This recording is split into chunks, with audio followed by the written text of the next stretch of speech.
Oh, you know what I love? Sports. Love sports. Sports. When It comes to Texas A&M. Where are you getting this information? Let me tell you. Welcome to TexAgs. It's here.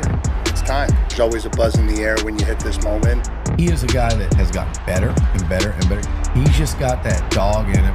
We will develop men. We will graduate players, and we will win championships on the field. I think of him as this hawk. Before long, he's going to be swooping in on those quarterbacks. And they embody what the school is about. It's about getting into hard situations and getting ourselves out. It's about working hard. It's about doing amazing things.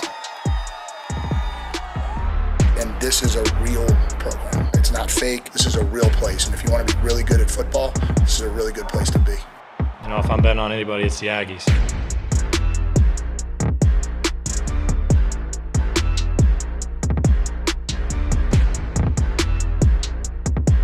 A weekend of mixed emotions, but mostly good emotions. Women's tennis wins a national championship. The Dreamweavers, your boys, OB, or your boy Dreamweaver, and the girls. And his women, yeah. And our boy, too. Was that 2 out of 3? Yeah, 2 out of 3. 3 years? 3 straight years to the national championship game. I think it's longer than that.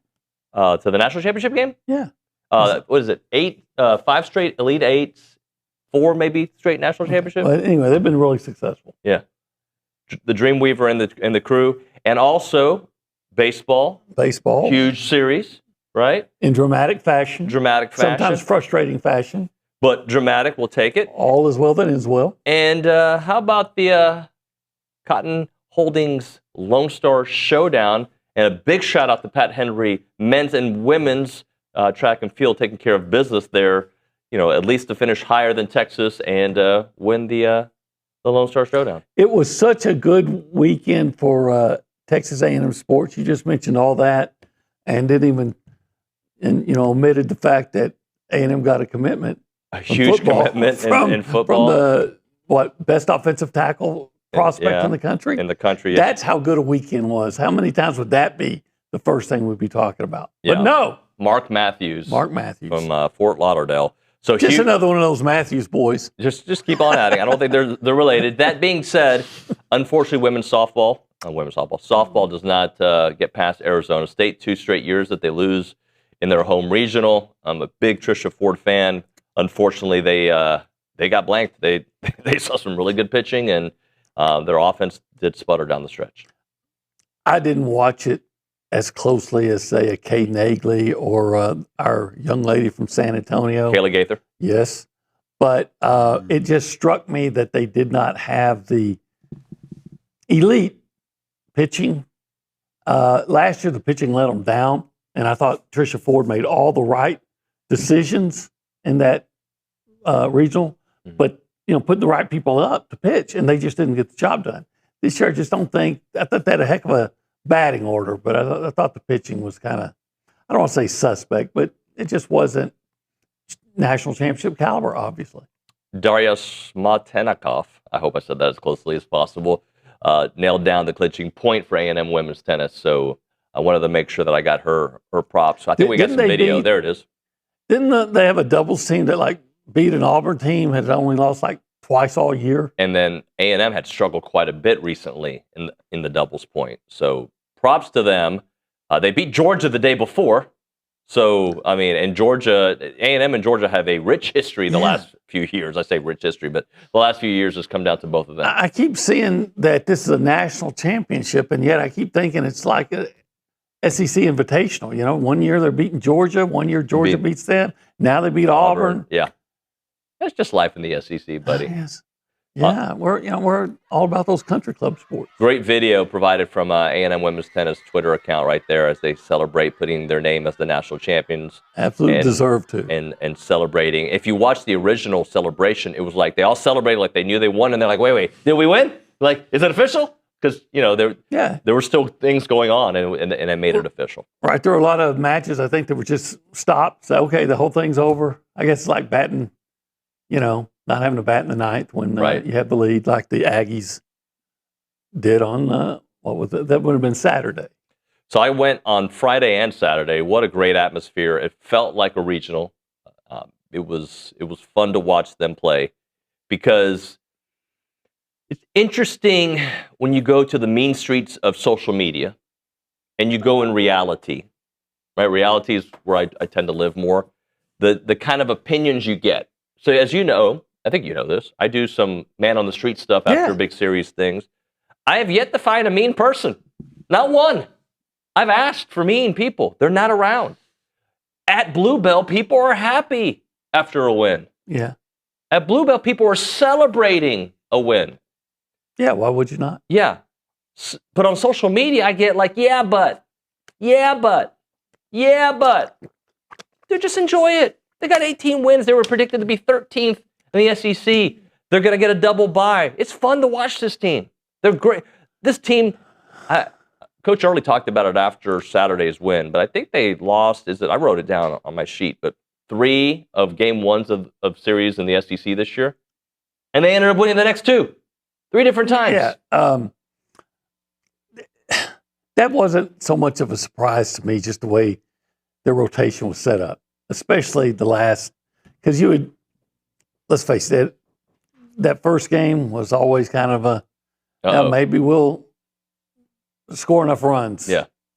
And then it became Aiden Sims, who was pretty consistent. And then it was that batting order against, theoretically, the weakest starting pitcher of the opposition. So that batting order is going to light up a lot of Friday night starters. So, it's not a surprise when they light up the Sunday starter or the Game 3 starter. How about this? Freaking Ethan Darden getting 2 starts in a weekend. And pitching, like I know things didn't go great in the 3rd inning of Thursday's game. Yeah. But they went pretty damn well on Saturday. Yeah, he pitched really well. And I was wondering, who are they going to pitch? Who are they going to start? Oh, start Darden again. Okay. Yep. I have to admit, I was somewhat skeptical about how it was going to go. Cooper Powell comes in. Cooper Powell pitched well. He was the only guy that really well. Yeah, and Fresh Gordon did exactly what he had to do in the 9th. I know he had that rough 8th inning, but he got it done.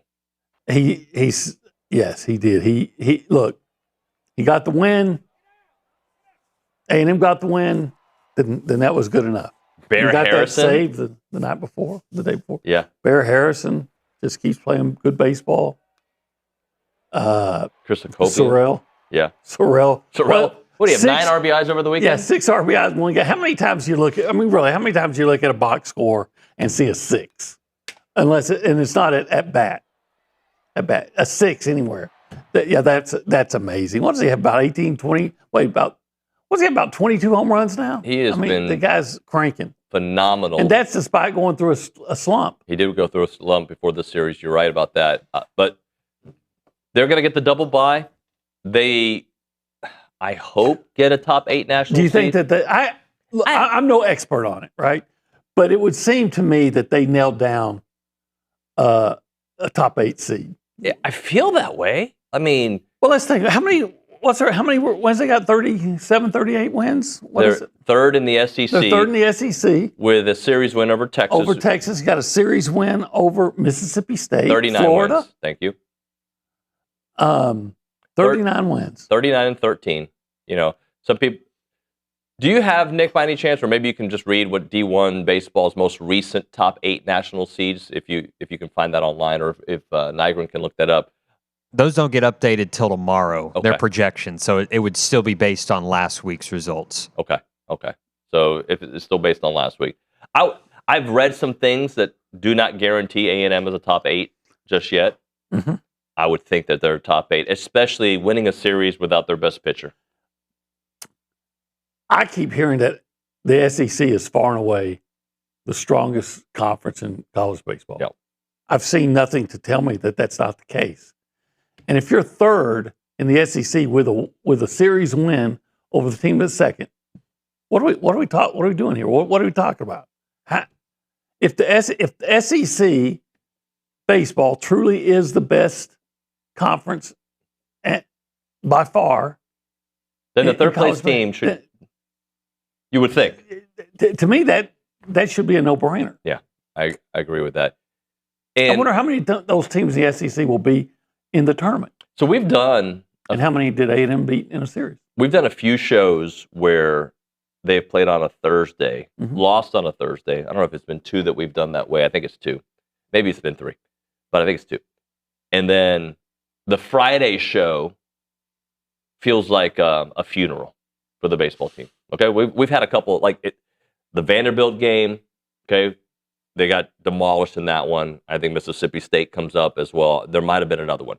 But those 2 come to mind where, like, the Friday show, because a lot of times we're not reacting to a game from a series until Monday. We're reacting to the whole series. So when there has been a Thursday game, we've had a Friday show. And when there has been a Thursday game, 2 of the times I can remember they lost. And the Friday show felt like, oh my gosh, what has happened to the program? We can't pitch. We can't do that. We're going to lose the series. This, yada, yada, yada. That has happened many times, which is why I try to stress, and I think we all do, is let's just see how things play out. You can have an opinion. The pitching staff is this, the offense is that, the coaching is this. You can have those opinions. But for these, like, North Pole, South Pole opinions based on a singular game and not the body of work, like, I think we need to slow down sometimes in society, in sports, and in everything. Let's just see how things play out. We can have up-to-the-moment opinions, and as you should. That game sucked. Agreed. Nobody liked Thursday. I don't know one person who'd been like, that was acceptable. Nobody, okay? But if your team just won 18 games, which is, I believe, like one of the highest they've had in the SEC since they've been in the SEC, top 3, I believe it is, then can we, like, appreciate that?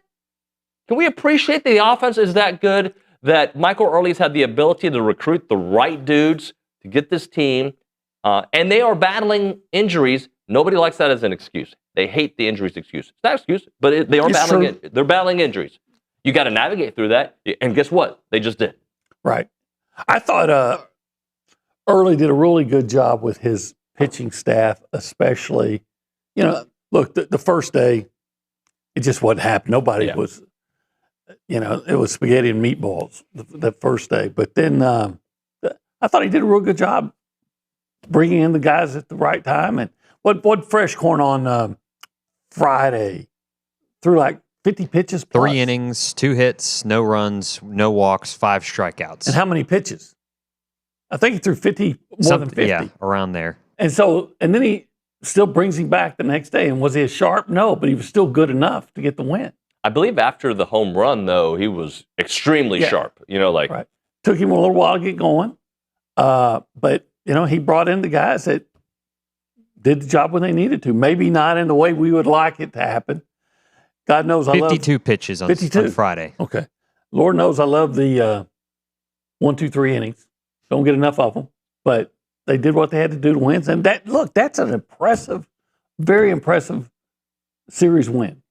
I'm no expert on it. You'd have to ask Richard Zane or Brauninger. I'd say, Zane, should that have locked down an 8 seed? He'd probably say, yes. Scott Clendenin is a historian, knows baseball. If you asked him, he'd probably say, yes. Brauninger, yes. Him, he'd say, well, I think, yes. And yes. But we see it through an A&M perspective, right? Yeah, I just don't see. I can see it from any other perspective. I don't either. But I think there is another perspective. Unfortunately, committees are from all over the country. I need to look up or have somebody who can do this. How many teams that finished third in the SEC have been a top 8 seed? When was the last time a team that finished third in the SEC was it? Maybe it was last year. Yeah. Maybe it was 10 years ago. I don't know. You know, another thing I heard was because when people try to take away from what this team has done this year, and these are our fans, by the way. Yeah, I don't get that, but go ahead. All right. They talk about how bad A&M was. How, like last year, they bring up last year for this year. How dare this program be in this kind of situation? They were the number 1 ranked team in the country heading into last year. Guess what? You know how many teams won a national championship or got close to winning a national championship and the next year sucked? It's happened before. Let me tell you it's happening something. right now with LSU. I was in Baton Rouge. Yes. And, people say, well, our team sucks. I heard that so many times. Yeah, our team sucks. There's no guarantee, folks. And LSU was ranked number one without a prohibitive number one. And their season, LSU season this year, after being ranked number one, was even worse than A&M's was last year. They're not firing the coach, though. No.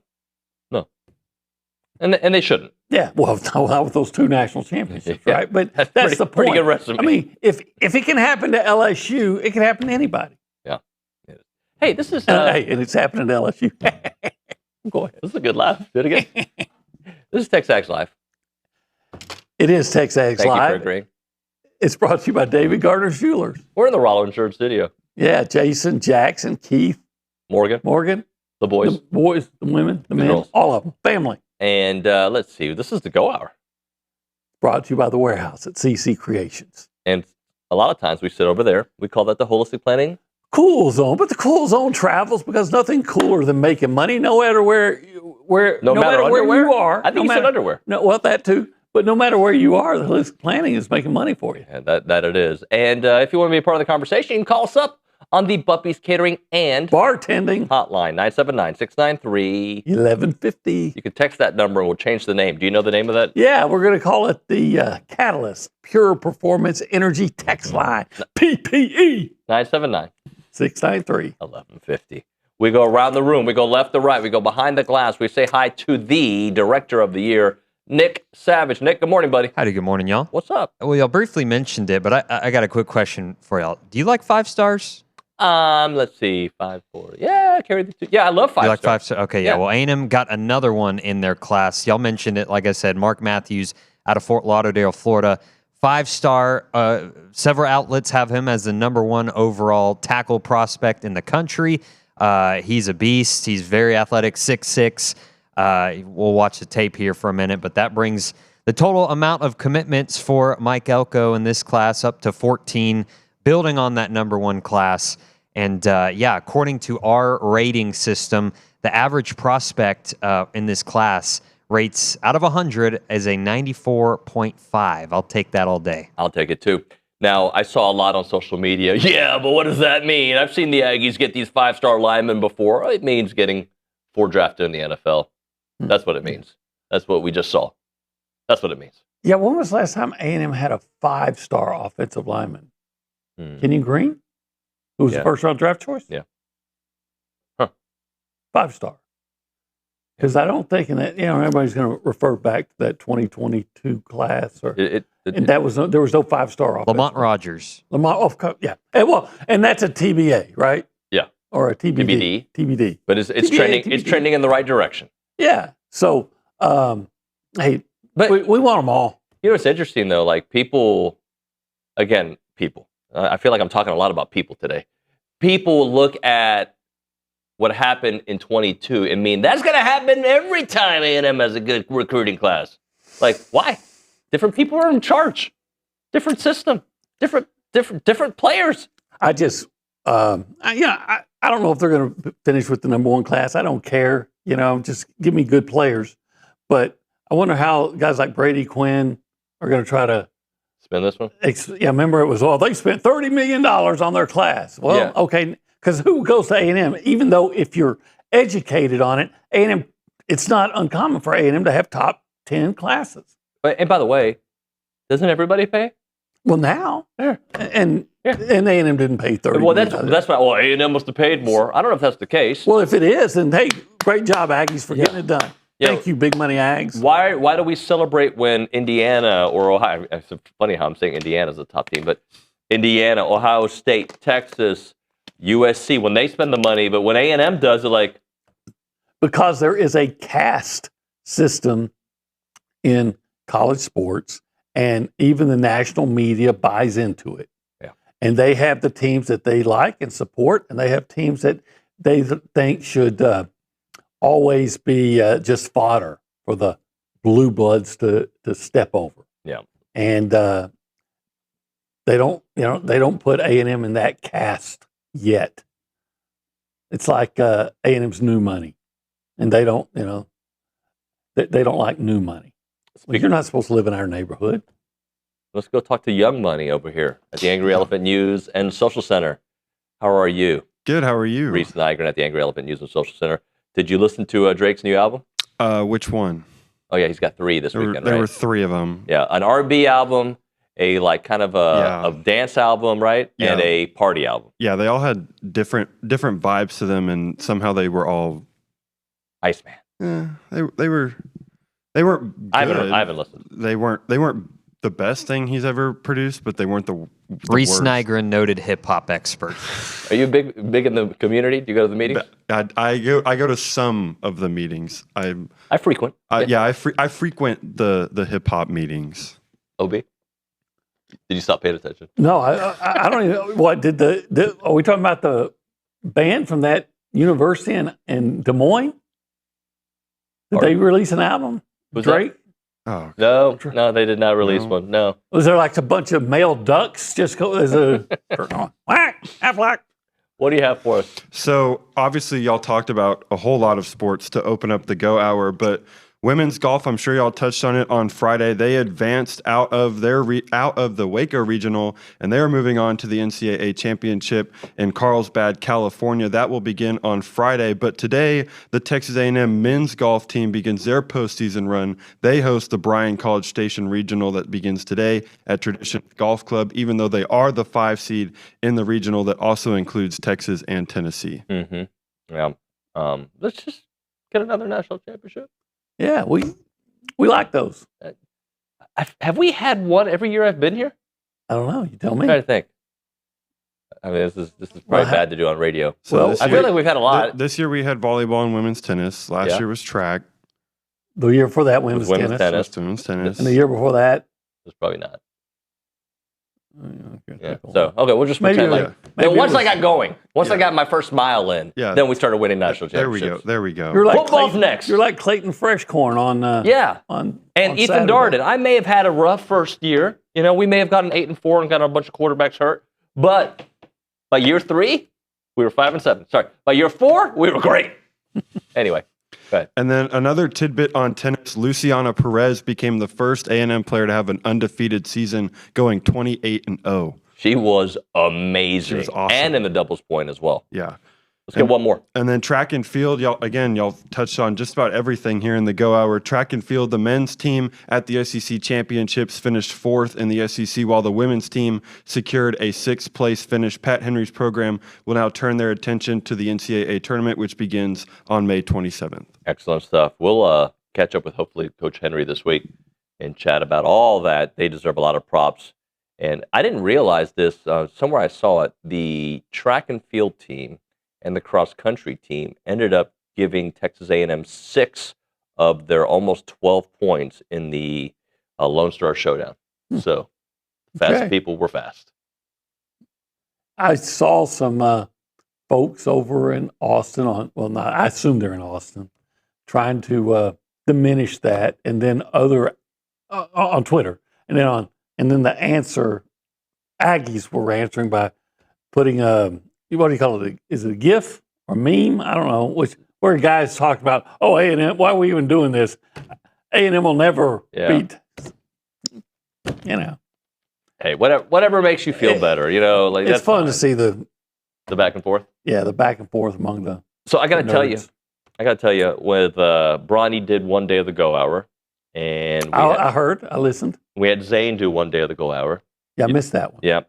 And they both did our 1775 spots. Mm-hmm. They were good. Yeah. It's not the same as OB because you have the ability on radio to create smell and taste based on what you order at 1775. Well, thank you. It's a good setup. Yeah, smell and taste. Tasty. You know what I'm going to do? My son comes back. Congratulations, Quinn. And he comes back home for 2 months, and he either today or tomorrow. It depends on. But by Thursday, I probably need to take him out to 1775 for lunch, because how do you celebrate anything better than that? Whether it be winning a series, a big series over Mississippi State or a national championship. In fact, Mark Weaver should be there. We invite Mark Weaver with his team. You win a national championship, you deserve to taste and smell the aroma of that succulent brisket or those amazing pork ribs. That jalapeno cheese sausage, the queso mac and cheese, the pulled pork, the turkey, turkey. It's all there. So that's how I'm going to celebrate. I mean, I gave him a gift, the gift of cash, but even that pales in comparison to a lunch at $17.75. That's exactly right. Check out the website, 1775txbbq.com, or call them up, 979-492-6241. It is $17.75. And it's really good. Que rico.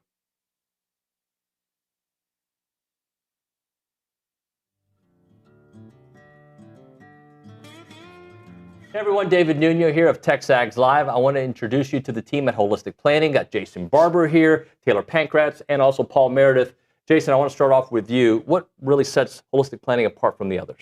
Yeah, so what makes us different is most financial advisors stop at investment management. On the other hand, Holistic Planning, we manage investments, taxes, and estate planning all on one team, all underneath one roof. Now, Taylor, when everything is coordinated like that, it really helps the bottom line, doesn't it? It really does. When your investments and taxes are working together, you stop leaving money on the table and keep more of what's yours. Paul, Holistic Planning is trying to expand as well. That's true. We just opened our Houston office, and we're looking for people who feel like their advisor isn't seeing the full picture, because that's exactly what we fix. And Jason, there's other opportunities beyond that. Definitely. If you're a financial advisor and you want to join the Holistic Planning team, we're looking to add 50 teams in the next 5 to 10 years.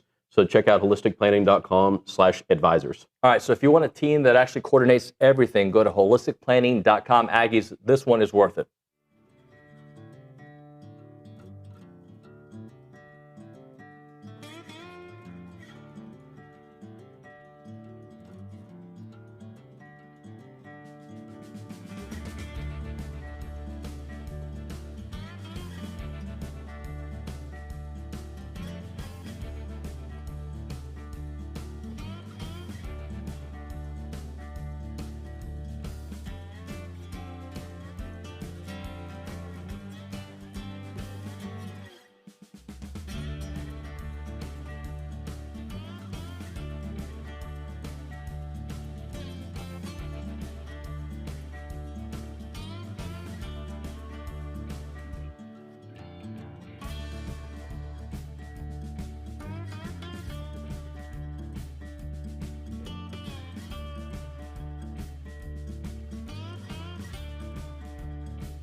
What's up, Ags? Marcel Reed here, and you're listening to the Go Hour with Nuño and OB on TexAgs Live. Great stuff there, Marcel. Thank you very much. It's TexAgs Live. We are presented by David Gardner's Jewelers, Rollo Insurance Studio. The Go Hour presented by the Warehouse at CC Creations. OB, talk to us about Baton Rouge. How was the experience, other than baseball fans being upset about their team? It was a very emotional night to watch our son walk across that stage. You know, I think I'm no different than, I guess, 99% of other parents that you get so proud. You know, I never thought I was going to have a child. Look, I got to be I was 40, single, 40-year-old man, single man in Austin. People were starting to whisper, wondering if I was ever going to have children. And then, you know, met Irma, and I'm 42 and I have a son. Yeah. And again, you think you get to be 40 and you think, okay, that opportunity passed. And then we were blessed, and you know, to see him. I would have rather him gone to A&M, but he's got to do what he wants to do. Yep. And and again, no one in my family, no Buchanan in my line had ever gone to college, much less graduate. So to hear his name called and see him walk over there, that was an emotional experience for us both. And it was amazing, and we celebrated with a drink or two. Or 9. And well, for me, 2 is all it takes. Really 1. And then a nice dinner, and then a trip to the LaBarge Casino. I bet you love that. It was a pretty good day. Yeah. It was a pretty good day. So, Congratulations. It was a whirlwind time. Thank you for asking. Yeah, of course. I almost needed to take a vacation to recover from it. Yeah. Because it was just one thing after another. You know, we had so much family. We had people come in to see him graduate from California. We had them come in, you know, from the Rio Grande Valley, from the Dallas area. Irma rented a 5-bedroom Airbnb, and we didn't even stay there till the final night. So, his uncle Leo drove all the way over from Austin by himself. It was just amazing. So many people came to support him. That was just a tremendous event for us. Awesome to hear. Awesome to hear. We are going to do our high school graduation with the twins on Friday. How exciting is that? Yeah, so we did our little graduation party yesterday. So my parents came, and my brother came, and my wife's family came over, and obviously their high school friends. And people were asking me, am I going to get emotional? I was like, I don't know if I'm going to be as emotional because they're going to move down the street, but where I think it's going to hit me, because they're going to be at A&M, by the way. I think it's the mornings and waking up in the morning, talking to them before school every morning for the last, you know, I say almost 18 years, basically, right? Like that's not going to be. You take those. I don't think I ever took it for granted. That's why we moved to College Station. But like that's going to be different. Like now, things are different because they're a little more social. Yeah, like Friday nights they're not always home. That sucks. Well, you know? Look, it's part of growing up. Look, it might be different for you because you know David's a manly man. Sometimes. But there's something about when they call their name and you see them actually go pick up that diploma, and you know the goosebumps appear, and you know they say when you die, you know your life flashes before your eyes. Mm-hmm. When you see your child graduate, it's kind of like their life flashes before your eyes. You're thinking, oh, I remember this, and this, and look at what they're doing now. Yeah. So I'll be interested to know how you react when I'm pumped about it. Actually occurs. I'm very proud of them. Let's add some sports to this segment, though. We go to the Angry Elephant News and Social Center. We're 4 minutes late for a break. That's okay. I know you've got a commentary or two from the YouTube chat or the TexAgs chat. Yeah. So D1 baseball. We'll get to the chats later in the show, but D1 baseball did do a nerd cast, is what they call it, last night, and they did go over who they had as the top 8 seeds for college baseball, and A&M was number 8 on the national seed line. 5 SEC teams. Tell me the if you have the list in front of you. Yeah, so they had UCLA at 1, Georgia Tech at 2, Georgia at 3, North Carolina at 4, Texas at 5, Alabama at 6, Auburn at 7, and A&M at 8. Does it have who they have at 9 and how much the drop off might Florida be? State. I can get to that point. So they had Southern Miss at 9. Okay. And then Florida State at 10, I bet. Florida at 10, Florida State at 11. Okay. I don't see A&M. There's a top 10 right there, and A&M has a series win over Florida and a series win over Texas. Yeah. Of course they're going to be. And they lost, in the series by 1 run to Auburn? Yeah. So, hopefully they get it. Where's Mississippi State on there? Give me one moment, and I can. Because Mississippi State had a chance, had they won this series, to sneak into that top 8 seed. I got to imagine that they're pretty close. They're number 14. Yeah, so see that they're. I mean, so what do you guys think? Would A&M have dropped to 14 had we lost the series? Yes. Close to it? Yes. Yeah. I don't know about 14, but they would have dropped. That's a Zane and Bronny question. Yeah. I don't know if Mississippi State would have gone into the top 8, but I think A&M would have dropped. All right, let's hit a break right now. When we come back, I think I got a football thing to talk about. Let's do it. There's never a bad time to talk about football. Or good insurance. I'm sure there's many of you at home wondering, what insurance does David Nuño have? What does he have? What does TexAgs Live have? And I'll tell you, it's Rollo Insurance. I'm sure you didn't know that answer. Jason Jackson, the entire team there at Rollo Insurance have been taking care of me since I moved to this area, but I should have had them years back. They are the best when it comes to auto, business, ranch, insurance. Start a relationship with an expert who puts you first in their discussions. They know your specific situation. They provide a plan for you and your family that other big mass market insurance simply cannot match. When you need advice or have a claim, you'll speak directly with someone who knows your situation and your name and your face. That's the Rollo difference. Call them up, 888-44-ROLLO. That is 888-44-ROLLO, or go to rolloinsurance.com/TexAgs, rolloinsurance.com/TexAgs.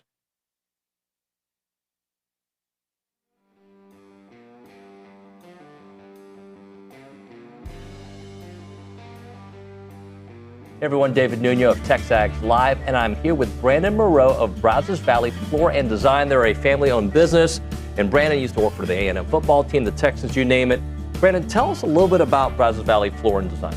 Yeah, like you said, family business. We started in 1999. It was in a small feed store, and about 4 years later, my dad decided he wanted to grow the business and kind of focus on that. So we're in the location we are at now, and we have a large showroom with salespeople with designer experience, a lot of stocking power, and we catered a lot to residential builders, and we do the little commercial work as well. Tell me about your other company as well, Premier Countertop Design. Yeah, Premier Countertop Design is right there on site, so it's kind of a one-stop shop. People can come by, they can look at their slabs that they're going to cut, they're going to compare to their cabinet colors, their backsplash that they're going to do at our flooring store, and we have a lot of digital. We're doing a lot of digital stuff. We're templating, water jet, laser measuring, all different things like that. So tell me a little bit about what sets you guys apart from the rest of the competition. I think just being here in the community for 27 years in business, and our vendors that we have the relationships with, the pricing we can get because of how much we can buy in stock and things like that. And then as far as the countertop business, it's just the way we can be precise with what we do. All right, there you have it, guys. Check out the website, bvflooranddesign.com and premiercountertopdesign.com.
We're back here on TexAgs Live. We're presented by David Gardner's Jewelers Rollo Insurance Studio. The Go Hour presented by the Warehouse at CC Creations.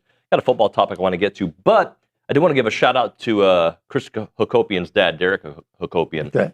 So I met him at the game on Saturday. I was standing on the third base side because we were going to shoot a video. I think I was there for this 6th, 7th, 8th, 9th inning. We're going to shoot a video immediately after the game, so I wanted to be in position to run out to go do that.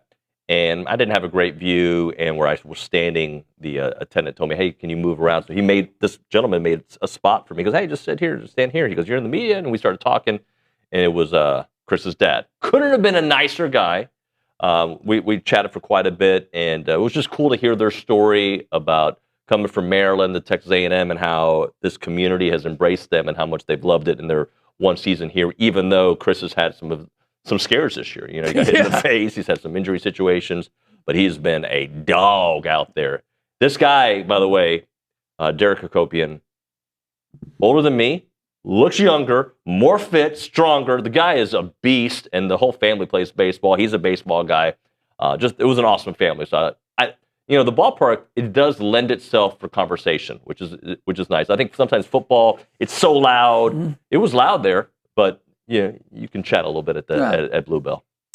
Well, I'm not surprised that a guy like Hakopian has a strong father figure. If you can take a fastball to the mouth and come back and hit a home run the next day or a couple days later or double the next day, you probably had a dad that was teaching you some things along the way. Yeah, it was fun to chat with him.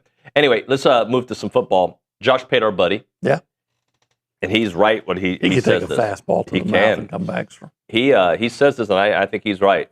The 2014 playoff is not inevitable. He says, slow down, guys. This is not going to happen tomorrow. It could happen, but I'm going to let you listen to how he kind of breaks it down, because I think he is exactly right in his thinking. Here's Josh Pate on his show, I believe on Thursday, on why don't believe all the hype just yet with this 2014 playoff. One of them is the Big Ten. You might call them Fox. I'll call them the Big Ten. We have to be professional after all. The other is the SEC. You might call them ESPN. However you view the paradigm in college athletics right now, there are competing ideologies, and those are the only two voices that matter. The Big 12 doesn't matter. The Big 12's opinion, rather, on this entire topic doesn't matter. The ACC's doesn't matter. Because the SEC and the Big Ten constructed an entire world here and got the others to sign off on it, where it is their voices, and really their voices alone, their gavels alone, that are going to determine things. So as long as the SEC doesn't want it, it's not going to happen. Well said. He's right on point, right? Yeah. Now, do they not want it completely, or is this part of the politicking game? That part I don't know, but the SEC doesn't need it doesn't necessarily help the SEC. I mean, can it get an extra team in? Yeah, sure. The SEC and the Big Ten are going to get a bunch of teams in regardless. If it's a 4-team playoff, you're probably going to get 2 from the SEC or 2 from the Big Ten, and if it's a 8-team or 12-team, it's going to be run by the Big Ten and the SEC. So there's no where it helps is the ACC and the Big 12. Yeah. I hope he's right on there. I hope the 2014 playoff never happens. I don't care if it goes to 16. I'm fine with that. In fact, I think they should. Yep. And I think Greg Sankey, if I'm not mistaken, that's his opinion too. But 24 is just too many. Don't water it down. If you go to 24, just go to 32. Now, in another part of that clip later on, Josh goes on to say, because he was against expanding the playoffs, right? But he thinks it has been a success moving to 12. And one of the reasons, and I think he's exactly right here, is because in this new modern era of NIL, more teams can win the national championship. Before, Alabama, Georgia, the big dogs would stock all this talent on one team. And if you went to 12 teams, really realistically, there was 2 or 3 teams that could win the national championship. Now, realistically, Miami, a 10 seed, could have won the national championship. Mm-hmm. It's more spread out, which means that's why he's a little bit more in favor today than he was before of the 12-team playoff. Yeah, but I'm always I would have said it was unlikely, but I would have still gone to an expanded playoff when Saban had things going, and then it was Kirby Smart, and then it was Dabo, because upsets still happen. Mm-hmm. And, say, well, they can't do it. Well, West Virginia was never going to beat Oklahoma in the Fiesta Bowl until it happened. Or I think it was also the Fiesta Bowl, Boise State's never going to beat Oklahoma until it happened. Right? So, see, I'm of the opinion, I'm sure when you were in your bar and club scene, I don't know if you were both. There was a time. All right, there was a time in the 60s when you would go out to, I'm joking. It was the monkey bars then. But when you'd go to, do they have VIP areas or like exclusive clubs you could get into, right? You know what I'm talking about? I've heard of such, yes. And the exclusivity made it more cool to go, right? Like, oh, dude, in Dallas, there was the Candle Room in Sense. You had to be on a list to get in. It was the place to go in the early 2000s. I'm sure people were watching and be like, I know what I'm talking about. And I only got in because I worked for the Mavs. Like, that was the only reason I got in. But it made it cool. What was going on behind those ropes? It was just a bunch of like Dallas celebrities, Yeah. Steve Nash Yeah. and Troy Aikman, those kind of guys hanging out there. Just my buddies, my running mates. That's all that was going on. At the clubs I went to. Okay, go on. Go on. I wasn't going to Wish's nightclub in Houston. Anyway. What's that? You just Google it sometime. Bernard Wish. Do you know the story? No, I you know the story, right? I'm not familiar that familiar with Nick knows Houston. this story, I think, right? In 1988, I used to call a show called Late Night with Mr. This is way off topic. I'll do it fast. I used to call a show called Late Night with Mr. Wish. Okay, Bernard Wish was the host of this show. Okay. And it was like a general topic show. Okay. But I would call and prank call it and talk sports on it. Oh. Okay, follow me here for a second. Yeah, I got you. All right. And eventually he's like, hey, dude, you just want to come co-host with me one day? So as a 12-year-old, I went to do Late Night with Mr. Wish on KACV 700 in Houston. My parents took me. The show started at midnight. I don't know what a 12-year-old why I was allowed to do this, but I did it. Right? I did the show. Fast forward 30 years later, I'm doing a show with the great Ken Hoffman of the Houston Chronicle, and our guest is Bernard Wish, owner of Wish's Nightclub. And I say that, and Wish's Nightclub was a different kind of club. That's all I'm going to say. I'm not going to say what kind of club it was. Different. It was different. I'll tell Were you you behind the velvet ropes? But I told him, I was like, hey, do you remember me? And he remembered me. He was like, yes. And he had a different kind of club. He said, yeah, I remember you. Yeah, well, there's no way my parents would allow me to go to Wish's Nightclub. That I can guarantee you. Exclusive, though, is what I was trying to talk about. We got to hit a break. I got to get out of this one. I like the playoffs being exclusive. Yeah. Which means a 10-2 team like Notre Dame had. That opportunity just kind of fell in your lap, didn't it? Wasn't that kind of club. Wasn't that kind of club. I'll tell you, if I told you what kind of club it was right now, you'd have a joke that I know you'd say. So I won't. Anyway, let's just hit a break. I'm done. Please, immediately. Go to break.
Missed a golden opportunity to do a Heritage Films live spot on that last segment. Yeah, that would have been perfect. Would have been something. Let me tell you the story about the day David Nuño started his broadcast career.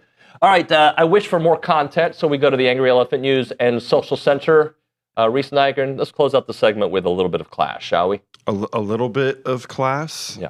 That might be hard after that last segment, but we did have Calvin on the TexAgs Premium chat. He wanted to give props to Coach Earley for his managerial decisions. He said, "I've criticized Earley fairly often over the past couple of years. I commend his managing decisions on Saturday's game, not only because they worked and helped the Aggies win the game. Changes such as bringing Cooper Powell into pitch, pinch hitting Nico Partita, putting in Chestnut for the bunt. Oh, that was amazing. Willing to bring Fresh Corn back another day to close and sticking with him after giving up the home run he managed." Yeah, he did. He had a great weekend. He did. He had a great weekend, and that Chestnut play, I was happy to hear in the post-game comments where he gave him the lineup card, because that to me, I don't know if it's the play of the game, but it's a play that led to a win, and it was a huge play at that time.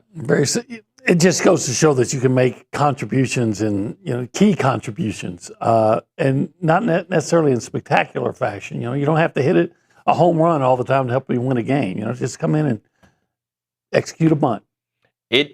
That game, I don't know why. Like, I never thought they were going to lose, and there was a lot of twists and turns in that game. What was it, the 8th inning when they hit the home runs? I'm like, didn't feel great, right? But there was a confidence that I had this weekend, and I think part of it was the atmosphere, the regional vibes to it. Like, I just felt like they weren't going to let their own team down and the fans down. There was something about it, like they knew they had an opportunity and they were going to go seize it. Well, I'd like to say I was that confident. I was like always hopeful, never give up, but to say, oh yeah, I feel strongly we're going to win. I can't say I was all in, maybe, but I wasn't at the, I was another state away, watched on TV. But you know me, I'm all over the place, right? Yes. The moment there's a ball or it goes in the wrong direction for us, like I'm just like a nervous wreck. I was confident. I felt good. The guy that rented us the Airbnb, I met him, and he had been a college baseball pitcher for Florida International. He said, "Oh yeah, I pitched at Blue Ball Park."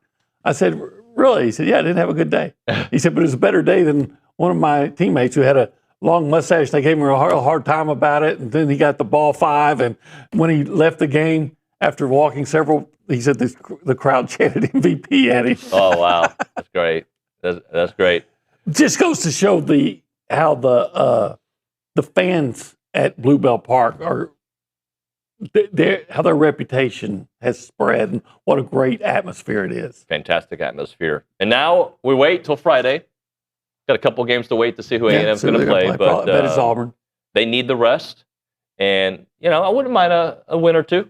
Yeah. And, solidify that top 8 national seed. I think they need the rest, though. They absolutely need the rest. So let's just take this week, and I'll ask Coach Earley when he comes up here in a few minutes what the game plan is. But, OB, great to have you back, buddy. Great to be back. All right, when we hit a break is right now. When we come back, Michael Earley and Ryan Brauninger next on TexAgs Live.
Welcome back. TexAgs Live, presented by David Gardner's Jewelers, Rollo Insurance Studio. A little baseball talk. Got Ryan Brauninger in studio with me and Michael Earley, the head coach of A&M Baseball. Coach Earley, hello, sir. Good morning. How you doing?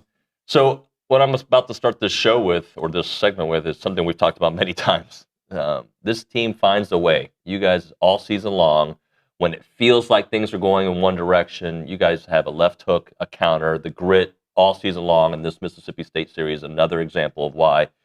Just talk to me a little bit about what you've seen and how more of these on your resume kind of just show this is who you guys are. Yeah, I think this one especially, just kind of being a couple pitchers down or players down and against a really good team. You know, it's the last regular season weekend of the year, so it's highlighted more, and I just think it shows who we are, and it's a tribute to. I mean, there's a lot of talent on this team, but there's some high character guys, a lot of them. So.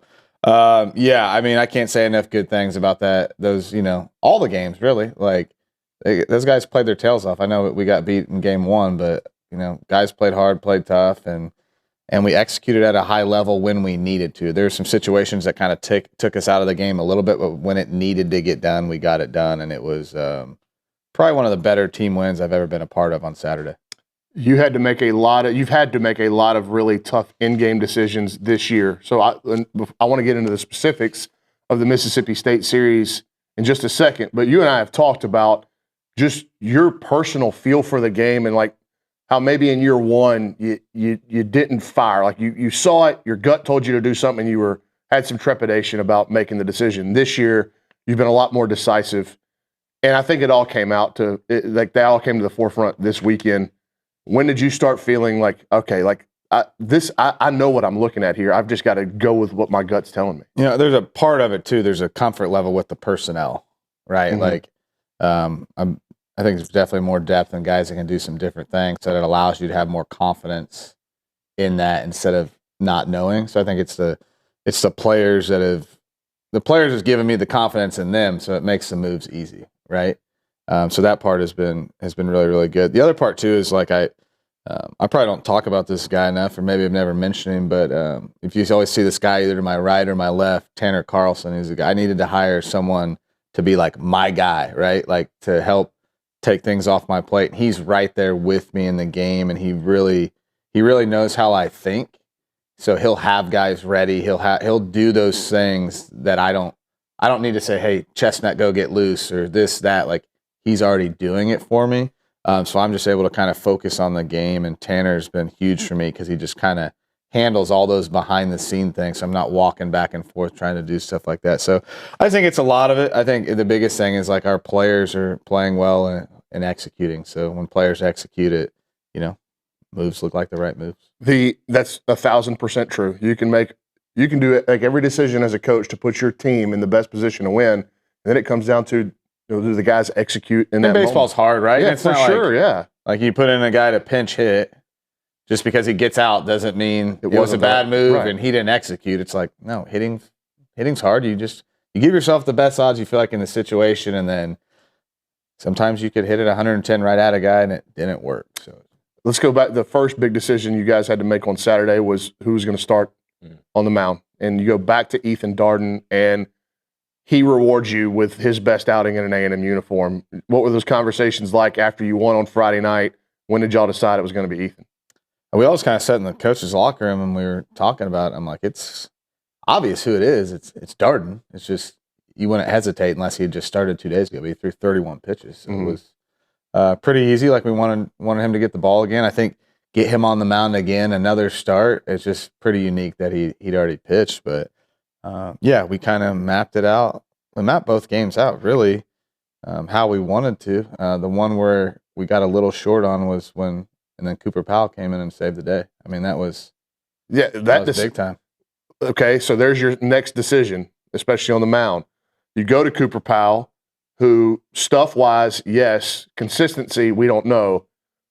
He starts filling it up, and you get the lead, and it's obvious you hand the ball to Freshcorn, but was there anything going like, man, like this is the best we've seen out of Cooper? No. We ride the hot hand. Freshcorn was going in if the game was tied. They were at 3, 4, 5 in the order, and I mean, we're getting fresh through that inning, see what happens, and then kind of go from there. But he did his job. He did a great job. But Well, he's got a massive role for you if that's what he is. Yeah, I mean, that's the thing. You just got to be consistent, right? And he's good. It's real stuff. I tell you what, there was so much good in that game. I don't even know where to begin, but like that can't be overstated because how we kind of mapped it out in our head and always gets messed up. We got a little short. Got a little short in an area where there was honestly 3 innings. Like I didn't want to throw fresh 2 innings. Not really, not ideally, but he felt great, so we did it. But we were really about 3 innings short there, and those 2 guys kind of closed that gap. And then offensively, the 8th inning, walk single, here comes Dewar, make the decision to go to Chestnut. Was there any thought about just bunting Dewar? You leave Akopian in to run. You also had the decision to pinch hit Jorian, for Jorian with Nico, who hadn't had an at-bat, to play matchup. Like all of those offensive decisions, I kind of take me through. Let's start with Nico for Jorian, because it's subbing a potential first rounder for another. You subbed one Team USA guy for another Team USA guy. So that was, I don't know if that's ever happened before. But Nico, the patience to not swing, because you know he's got to want to swing. Yeah, it was great. I mean, it was just, left-handed matchup, and that run had to come in. And not that Jorian couldn't do it, it's just Nico's really good too. And there's probably only one player on the team where you would even hit for him there. So, and Nico was there, and he was good to go, and just wanted to use it. And that was a great at bat for a guy who hasn't been up there. Like he's been standing in, he's been hitting off the high-speed machines, but nothing's like a game. And then when you add that in with the moment, like what a great job. But no, Sorrell walked. As soon as Sorrell walked, I had Tanner get Travis because, like, if Chris gets on here, we're gonna bunt, and I'd rather have Travis bunt than Jake. Yeah, and then he'd go in. He's been working a lot. We've had him working a lot in left field over the last couple of weeks, just in case. And easy decision, especially with him because he's a good bunter, and then he's gonna put pressure. Yeah. Like he almost I thought he did initially. Well, they almost threw it up the right field line too, and that's something that you've seen with Travis is like, for whatever reason, people freak out, and the ball just goes all over the place when he's running the bases. Yeah. I think he's fast. Yeah, but yeah, I mean that was it. So it was like, all right, if he gets on here, we're gonna bunt. And then there's a lot of different scenarios that could have happened where you would have bunted again. So I thought you were gonna bunt TK. Royo double. Yeah, second, third. They thought we were too. Yeah. And who was on third? Bear was on third, and I mean their first baseman was in there. You would have had to almost go like suicide squeeze, and I'm like, TK's a good player. Like we can get 2 here. Yeah, hoping to get shoot a single through there. Yeah. If they would have been deeper, we would have given it to him. But I mean they were 4 or 5 feet in the grass, like selling out for bunt. Yeah, just didn't work out. How about Bear's clutch gene a couple different times there on Saturday? Yeah, it was big. I mean, it was good. Bear competes all the time. Obviously, you can see that he's, when he stays on the baseball, he hits it really hard. And big time for him, getting something in the zone. And just all you can do is hit a ball hard. You get a strike and hit it hard, and you hope it falls. And he's had some moments where he's really done that. And yeah, Bear's just, again, I can't say enough great things about him. Like he's just such a luxury to be as good as he is behind the plate, and then the weapon he is offensively, like all around skill offensively, is really good. We're looking at that graphic of just results, and got me thinking about Jorian's weekend. And Jorian's, it's funny to me for a kid of that amount of inexperience, but that talent level, he's slumping and getting hits and still getting on base. So you mentioned he was working through some mechanical stuff. The last at bat that he had, the ball went in the air. It was the first time I think he's hit the ball in the air in a while. How do you work through it with Jorian, a guy that is so like receptive, and they talk about how hard he works, but there's also like he wants to be a part of this. Like he wants to impact the baseball like he's used to. So like, how do you manage his want to hit the ball really hard, and then the mechanical aspect of it, of getting it there? Right. Yeah. I mean, we've worked on a few. He had some really good batting practice sessions. Like he hit like, for a guy like him, like he needs to get balls up in the air a little bit. He's getting balls on the ground because he's kind of crashing on his front side, which is making him chase. And when a guy hits it that hard and that strong, like you want him off the ground and in the air, unless he has 2 strikes and move it the other way. So he was great. Now I think sometimes when we made a couple just changes and not like changes you could see, but just kind of like feels to get him to this point. And his batting practice on Friday was unbelievable. Like, I mean, I'm talking just hitting balls over the batter's eye, off like center. Sometimes when you feel that good and you feel like you found something, you want to go make it happen. And we talked about that on Saturday. He felt so great. He wanted to go make it happen and started chasing. But I think in the end, he'll get there, and I really like where he's at. But in the end, he can show everything can go wrong at times. He can compete and chop a ball 30 feet in the air the other way or hit one down the line. That's the part he's really learned to do, that when he figures out, when his ceiling reaches that part, he's going to have a low floor because he's found the ability to kind of be, when a big guy can be scrappy and high floor. Yeah. High floor. Yeah. Yeah. I mean, I thought he had a great weekend as far as like he wasn't in a, he competed his way into getting hits. Yeah. And that's sometimes tough for a young guy. Like he didn't spiral. How about senior day and your second time as a manager, having your seniors honored? How important was that for you just to see your guys? Well, once you figure out who are actually seniors nowadays, that's a good point. I mean, felt pretty good about Chestnut being one. Two of those guys, that was their second go around. Right. So like I had to kind of look at the roster and make sure none of them could come back, or maybe they can, who knows? But yeah, it's cool. Like it's this is such a business, you know what I mean? Sometimes I think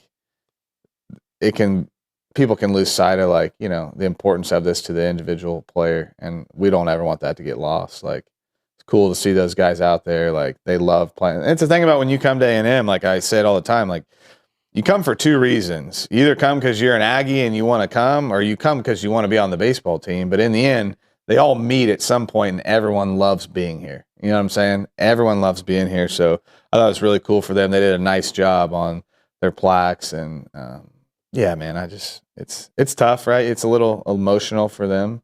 But at the same time, it's not gonna be the last time we play at Bluebell. So that's a pretty positive in it too. Well, we got to get into that. But first, just you said in the postgame presser on Saturday that y'all are close to being healthy. How close? Very. I mean, I think this week is huge. I mean, that our players' motivation to getting a top 4 was so they get to stay in the good hotel. Mine was a little bigger than that. And that was one of the main ones. Like we just want those days, man. Like we need those days fresh. It's not only body, but it's mind. It's like we're doing the same thing last week. Like they were off on Sunday. Today is just like we'll feed them breakfast and kind of on your own, super light. And then, practice a couple times this week. But yeah, I mean, we've put ourselves in a really good spot. Well, Chris, you can see Chris gutting it out around third base to score that run. You were telling me that it's the games that make him go down. Like when he's off, his arrow starts pointing back in the right direction, and then he has to play, and so that puts more strain on that leg. Yeah. So he and Nico, are they close to being what they were, or can they even get there? Nico can get there for sure. I think Chris can too. I mean, this week is going to be real big for him. It's really going to be interesting to see with this time, not playing till Friday, how he feels waking up Saturday. I think that'll tell everything. Nico's really close. I mean, this is a big week for him. We'll see. I mean, he played in a game, right? He hit. So, but you can only DH one guy. And I would imagine Sims will be shut down again this week. Yeah, I think that's what we're going to do. We just want to make sure safe, he's fresh and then ready to go for the regional. Yeah. So let's talk about, you strike me as somebody that doesn't feel like you have to politic for your position, but have you all done enough in your mind to get a top 8 national seed? Yeah, for sure. I think, all you can do is handle your body of work, right? And other people have theirs. But I think if you look at what we've done, how we've done it, when we've done it, I think it speaks volumes of this team, and we deserve to be a top 8 for sure. And if we have to go out in this tournament and win a couple games, we'll do that. But I think if you look at it to this point, I think there's no question in my mind that we deserve to be a top 8 seed. With that in mind, how do you approach this week? Because it's so interesting going to Hoover and you examine the situation that basically everybody from like 1 to 12 in the league is in. And when you start getting to like 9, 10, 11, 12, they're like, oh, these guys are really playing for something. Whereas 1, 2, 3, 4, like, be cool. You're playing for a trophy. I get that. But the health of the ball club may matter more. So where are you at in terms of how you attack this week in Hoover? Same. I mean, you can't change how you play. It sends the wrong message to the team. So we're playing to win every single game. So when we play Friday, we're going to do everything in our power to win that game. And if we do, we're going to wake up Saturday and do the same thing. Like you just can't send that message of like, this isn't important. Because that first game, I mean, I've seen kind of where we're at. Like it's really important. Like we really, really want to win. Well, if you win that one, you could play Texas in the second game, and then anytime you play Texas, I don't care there's something on the line. There's something at stake. Yeah, but at this point, I don't even know who we're playing the first game. So. That's a good point. Coach Earley, thanks for your time, sir. Thank you, guys. Appreciate you. We'll hit a break. We'll come back. Brian and I will talk a little bit more on the other side. Right now, if you're looking for real peace of mind when it comes to your money, check out Aggie-owned Paragon Financial Advisors. They're an independent fiduciary serving clients all across Texas. No sales pitches, no commissions, just honest financial planning and investment management. And what sets them apart is the over 9 CFPs, the CFA, and the CPA all on staff. They take their credentials seriously, and they work tirelessly to help you build a future that you can feel really good about. Go to paragon-adv.com or give them a call, 979-693-3907 to schedule your free consultation today. Paragon Financial Advisors, integrity, expertise, and trust. Paragon Financial Advisors.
We're not going to go into a deep dive of my For You on Twitter, Bronny. It's TexAgs Live.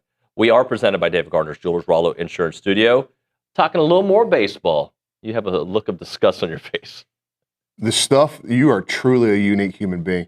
The people that are on this show from 8 to 9 in the morning, every morning, are unique. What makes me unique? I'm just curious out of what I just... A lot of things, a lot of good things, a lot of weird things. It's just you're a unique human being. I think we all are at the end of the day. Absolutely.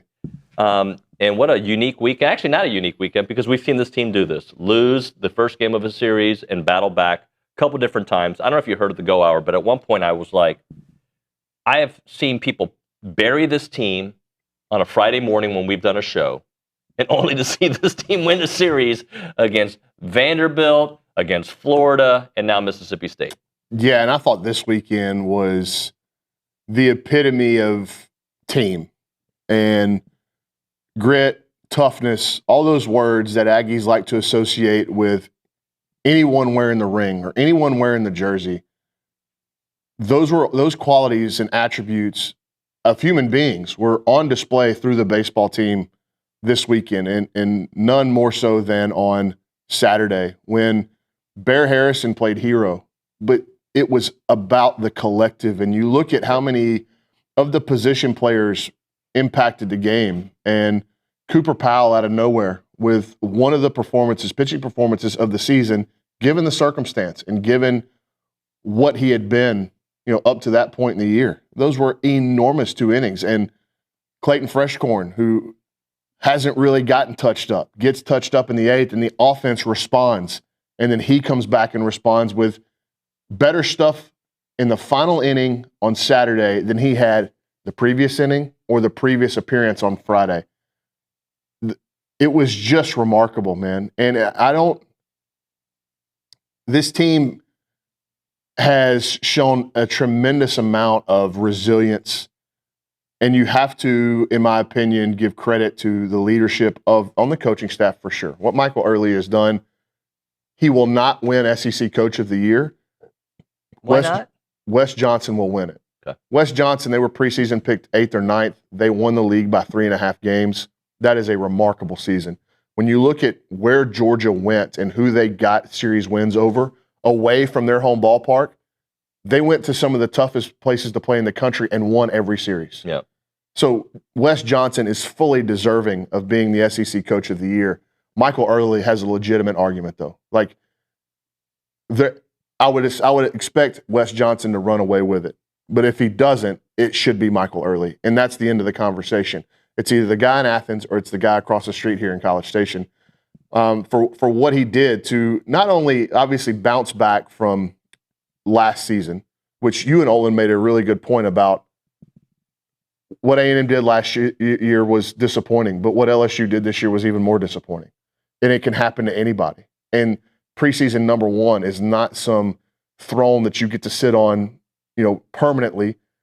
It's extremely temporary, and we're seeing that over and over. And a matter of fact, you also brought up, you go back and look, go back to 2021 when Mississippi State won it, how they did the next year. 2022, Ole Miss, how they did the next year. Exactly right. 23 LSU, how they did the next year. So there's kind of a pattern here, right? Like when you play in the finals or you win it, it's tough for you to rebound. And I think that goes back to, that's a calendar discussion with the portal, and you're not really able to fully evaluate what's out there, and you got to take some risk because you're playing while everybody else is hosting visits. That's a whole different conversation. But for Coach Earley, not only did he bounce back from last year, but what I have said on a number of occasions now is he has reestablished and reset the foundation of his program going forward. Something that there's terra firma underneath him, and he can put his feet down and he can launch himself forward however he chooses to do it. With the decisions he makes, what he wants to add to his staff, what he wants to add to the roster, with the facility finishing up and the next phase starting on it. There's a lot now where he can go, all right, I got bloodied in year 1. This is how we turned it around. This is what the ethos are of my program going forward. These are the mainstays, the keystone elements to my program going forward. And here's, not only are we going to talk about it, here's the example. And he can lean on Gavin Grahovic and Caden Sorrell have meant so much to this programming this team up to this point, but I think those two players specifically have meant even more to the future of this program because they went through the ups and downs of Omaha finals, coaching change, injury, and had to watch a lot of last season's disappointment to those two guys who came in together and have essentially been tied at the hip. They said, this isn't happening again. We're getting this program back going in the right direction, and they deserve a lot of credit for doing that. I think also the framework that they left for these young guys now Yes. to take the mantle. Yeah, that's what I'm saying. Like, what has Gavin Grahovic's leadership meant to Boston Kellner and Nico Partita? And watching Caden Sorrell every day had to have had a real influence on Jorian going forward. So, like, all of these guys are leaving their mark. And, you know, a guy that doesn't get talked about enough, and I don't think if you were making a list of MVPs for this team, I don't know that he would be in the top 3. But, man, Bear Harrison has been awesome. He has been incredible. And that's another player that when Michael Earley goes into the transfer portal, you know, they're probably going to have to go get a catcher. There should be catchers blowing his phone up, knocking his door down because of what Bear has turned into and the improvements Bear has made. And Bear has played himself into a legitimate draft pick and one of the top catchers in the SEC. I want to go back to Travis's bunt because, to me, not only was that the turning point, if you will, but it just felt – I never thought they were going to lose the game. I don't know why I didn't, but that play right there is like, there is no way they lose this game. And I thought the angle I was standing at, he looked safe to me. Obviously, he wasn't, but it looked – but he made it so close. You had to think about it. Yeah, I talked to Travis after the game because the pace, first of all, what you're looking for in a coach with a sack bunt scenario like that, when everybody in the ballpark knows you're bunting, you can still execute it as long as you get early to the ground contact. So if the ball's bunted and it hits the ground immediately, the runners can take off. With a sack bunt scenario, what you don't want is ball in the air and the runners have to hang. Right. Because you can't get doubled up. So ball early contact to the ground is priority 1. Secondly, you're looking at direction and pace, right? If you can get it toward the third baseman, wonderful. That's where we want to bunt the ball with a runner at second. If you can get it kind of an in-between pace where the pitchers and the third baseman have got to make a decision, then you have really an elite bunt. The only thing Travis did was a little bit soft, just a touch soft, enough for the pitcher to get over there, and the pitcher made a really good play. I still thought Travis was going to beat it, and I was talking to him after the game. He said, when I came out of the box, I was watching the ball so much that when I looked up, I was way inside the baseline. So if I would have been safe, they may have tried to call me out because of how far inside the baseline I was, so I had to kind of reroute on my way to first, and that made me a little bit slower to the base. But in the end, his job wasn't to get on base. His job, after sitting in the dugout for 25 innings, was to go up, and this team needs me to do one thing. And I played Division II baseball last year, and I came back to Texas A&M with the hope that I could just do my one thing. Like, Travis Chestnut would be sitting at a desk somewhere if it wasn't for Coach Earley bringing him back. It was Texas A&M or the job world. So he's so appreciative of every opportunity that he gets. That was enormous for him. I get a chance to do what made me famous here, what made me like a problem for opposing coaching staffs in the SEC. Awesome. And he did it in a huge moment for this team to try to propel itself to a national seed. He did it in a huge moment in a game against a quality SEC opponent, and he did it in front of the home fans who gave him an enormous round of applause whenever he jogged off the field. Because I think everybody looked at that and it said, it showed how much appreciation everybody had for Travis and his journey, and he got to do that. And then Bear steps up, man. Again, Bear steps up, and to see Hakopian just gutting it out around the bases, and everybody was going, should Coach Earley have run for Hakopian? And I know why he didn't, because if that goes to extras, you want him out there. You don't want to take Chris out of the lineup.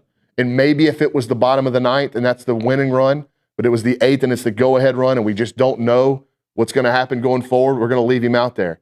And the reaction by Jorian and the reaction by Dewar when they got taken out told me a lot about the culture of the club. Nobody pouted. Jorian and Nico are incredibly close. They're really good friends. Jorian went right up to him, pounded him on the chest, said, let's go. Dewar starts tapping Chestnut on the head. Dewar knows what it is.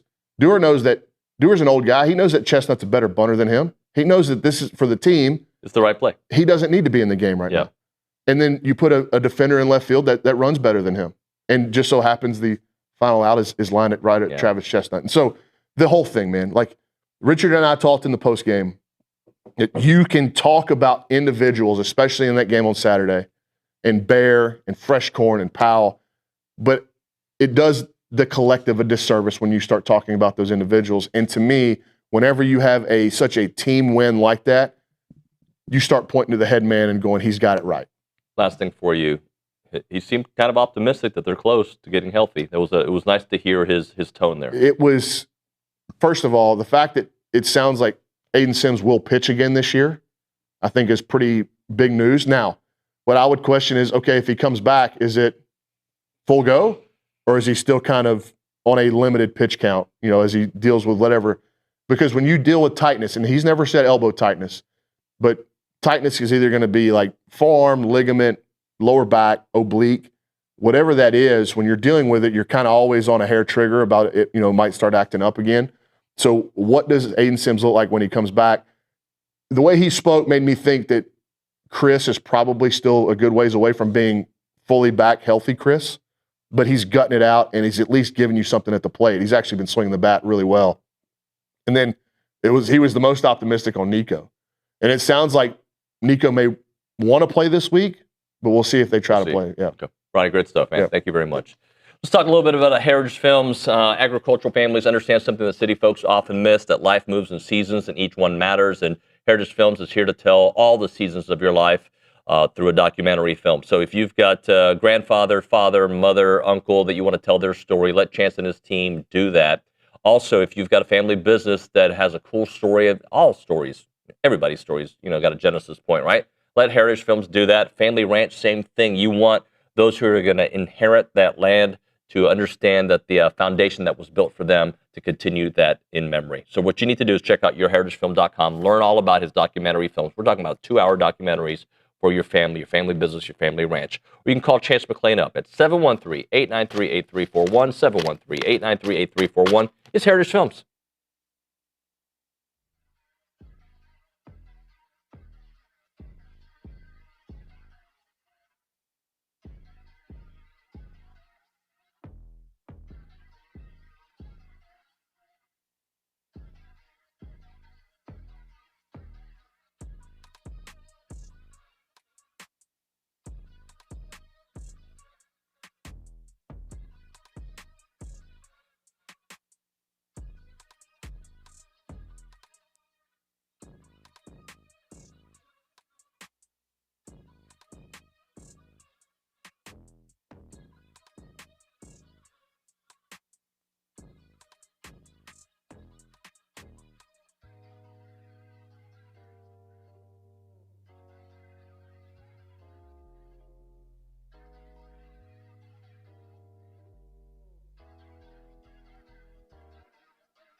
As a reminder, the final segment of the program is brought to you by Double Dave's. That's at 10:50. But right now, caller number 12, 979-693-1150. We're going to hook you up with your choice of a dozen pepperoni rolls in a large one-topping pizza from Double Dave's. They've been serving Aggieland since 1984 with your favorite pizza and, of course, those world-famous pepperoni rolls. Reliable in-house delivery, bringing piping hot goodness straight to your door. Just click on doubledaves.com and your favorites are on their way. We go to the Buppy's Catering and Bartending Hotline. Our good friend John Scheshuck, the Aggie great, joining us to chit-chat a little bit about Aggie baseball. What's up, man? How you been, John? Hey, I've been doing great. How about you? I'm good. So let's just talk about this weekend, man, because I feel like for those who don't really know this team, I think this weekend was a microcosm of who this A&M team is. That sometimes there's some real pitching issues. Sometimes people come out of nowhere. They know how to come back. You don't count them out. They have this grit. They have this toughness. And that was all on display this past weekend, John. No, that's exactly right. I mean, it was an impressive display all the way around for Texas A&M, and I was impressed by the grit. I heard you and Bronny talking about that this morning. Also heard you and Coach Earley talking about it. But just the grit on display, and just the continued movement with through the roster, and how each guy accepted his role in that critical time frame was a pleasure to see. And overall, just a great weekend for them, and really indicative of who they are as a team and where they're headed as a team. You know, it's interesting to me that a team that didn't have their best starting pitcher out there this weekend, that needed this weekend series, that had a rough Thursday opener, like, they just find ways, man. And finding ways is something that I hope we see is kind of who they are in the postseason. We'll see what that looks like. But they just, if it requires a sacrifice bunt, if it requires a moonshot, if it requires some great pitching, they just put it together somehow. Yeah, they do. And I mean, that's been evident all season long too, David, and you've really seen that here late. But you see kind of the fabric of the team form over the course of the year. And when that happens, you start to see these special results that you're seeing now. But it is also indicative of Coach Earley, which I heard y'all talking about. And I think you can see his footprint all over this team. And as he continues to evolve in his leadership, and he continues to evolve in how he manages the team, you're going to continue to see the results as you saw this weekend.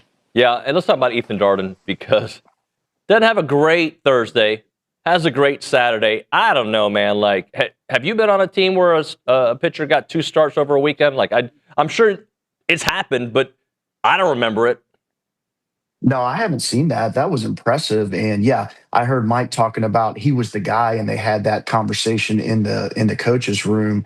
But it does seem kind of weird that they just went right back to him 2 days after he started. But man, he answered the bell, and again, just as another example of a guy who, when called upon, he did exactly what he needed to do for the team, and that was awesome to see for him. And look, this guy's got a ton of experience. I mean, we know he's got 30-plus starts in his career, and he's been in the ACC, and he's been in some tough environments and had some tough starts, no doubt. But to see him do it twice in a weekend was pretty awesome, and he did it well. So congrats to him on that. And again, really just congrats to the team for able to fight through and get that gritty win. When you have to manage so many injury situations, like how crucial is a little bit of time off? You know, we won't see them play until Friday, which is like a normal week without the midweek, right? But just considering that Aiden Sims gets a little bit more time to heal, that Nico did get an at-bat, but he gets a little bit more time to heal, that all these guys are getting a little bit more time just to let their minds and body rest. Yeah, I would say the mind is more important than the body, although with this team, because they're so banged up, the body's important. And I heard Mike say that too, how important the mind piece is. But yeah, that's a big win for a lot of reasons. You just mentioned the 2 most important, which is just the physical rest and the mental rest. And then I was also fired up to hear Coach Earley talk about, hey, we're going to win. And I never understood in these conference tournaments how people sort of mailed it in. And I know some teams do that, but it was exciting for me to hear Coach Earley talk about, now we're going up there to win the games, and we're going to send the correct message to our team. And that's when we're going to play, there's something on the line, and we need to be ready for it. Well, John, as a hitter too, right? You want to play a lot. Like, you want to get as many at-bats as possible. You don't want to take too extended of a break. No, especially on a weekend like we just had when that south wind was blowing. I said it on the broadcast, man, that's a fight at the bat rack when you see that south wind blowing. And we saw that from both teams. There was a lot of balls that flew out of the yards and into the gaps. So, but no, back to what you were saying about the SEC tournament and beyond, you just want to play as much as you can and get as many at-bats as you can and really have a chance to just do what you do, and that's play ball. Not to put too much pressure on a young man, but Cooper Powell comes in and has a really great outing. How quickly can a freshman arm like that adapt to this kind of pressure, and how much can they rely on that now that they have a sample size in what felt like a regional atmosphere? Yeah, I think you're always going to find a guy at the end of the rotation like that, David, in a season step up big. And when that happens, good things happen for that team. I'm going way back to 99. We had a guy named Khalid Baluli who hadn't thrown much, and he was a freshman. And he ended up getting a start against Long Beach State and propelled us to victory in that regional. So these things happen from time to time. You're going to see a guy who really hasn't had many innings pitched, and all of a sudden, because the bullpen gets stretched or because they're playing extra games, somebody who hasn't been in the mainstay has to go in there and step up. And that's exactly what happened last weekend for Texas A&M. Also, I feel like Saturday's game felt like a redemption tour for several different people. Mm-hmm. So, not only do you get Darden, who gets his redemption from his first start, Clayton Freshcorn gets redemption from the 8th inning, gives up a bad pitch and it ends up over the fence. He comes out and his nails afterwards. Travis Chestnut, he has to go play D2, isn't sure he's going to come back, comes and lays down the perfect bunt to set up the go-ahead run. Like, it felt like a redemption game for many folks.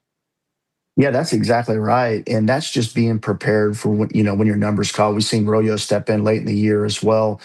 Those are redemptive qualities of a season that you can't script that. Those things just happen. And it's really interesting to see that evolution as you just described from all those guys. But, I made comment about Freshcorn. He kind of reminds me of Oschenbeck in a lot of ways. Now, totally different, right-handed, left-handed. One throws hard, the other one didn't. But if you watch how Freshcorn pitches, he attacks the zone. He's constantly ahead. He'll use his off speed when he needs to late in the count. But, man, that guy lives ahead.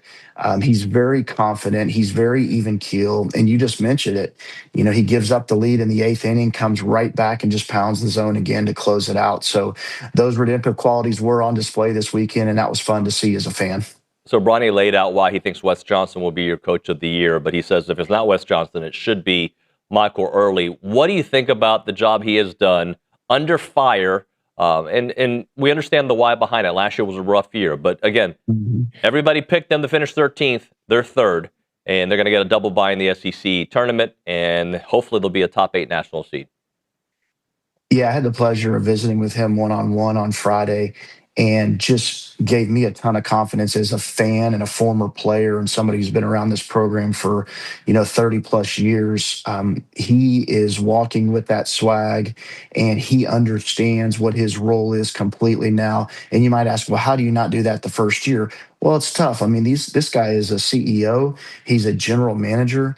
He's an on-field general. He's a relationship manager. There are a lot of factors for any head coach to consider at that level.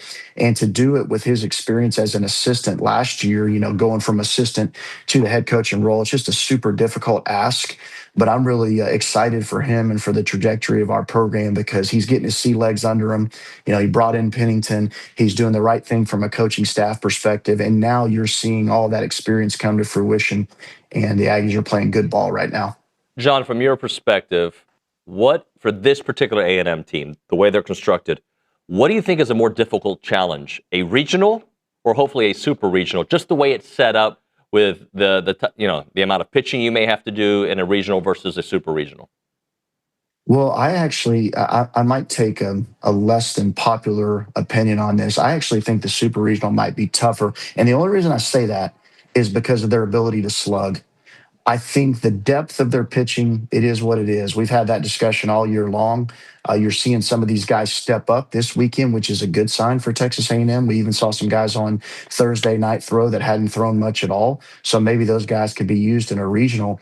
But I think there's enough arms there that are serviceable in a regional that could potentially allow that offense to do what it does. I think the more at-bats Texas A&M gets, the better their chances are to win that game. I think it's going to be very difficult for any regional opponent in that 5th, 6th, or 7th game to be able to match A&M's offense. And I think A&M will be able to find enough on their staff and maybe get that start from a guy that we didn't expect and that guy to come up big to propel him through a regional. Now, when you get to the super regional, those are where those top end starters are at a real premium. You have a dude that's a Friday night guy. You have a dude that's a Saturday night guy. Well, that's what A&M's been missing. So they're going to have to figure out how to get through that in a super regional setting, which may or may not be more difficult than the regional. Again, time will tell, but just my gut tells me, David, the more that they can swing it, the better their chances are. And I will take our lineup against the 5th, 6th, or 7th guy from another team in a regional any day of the week. John, great stuff as always, my friend. Thanks so much for making a few minutes.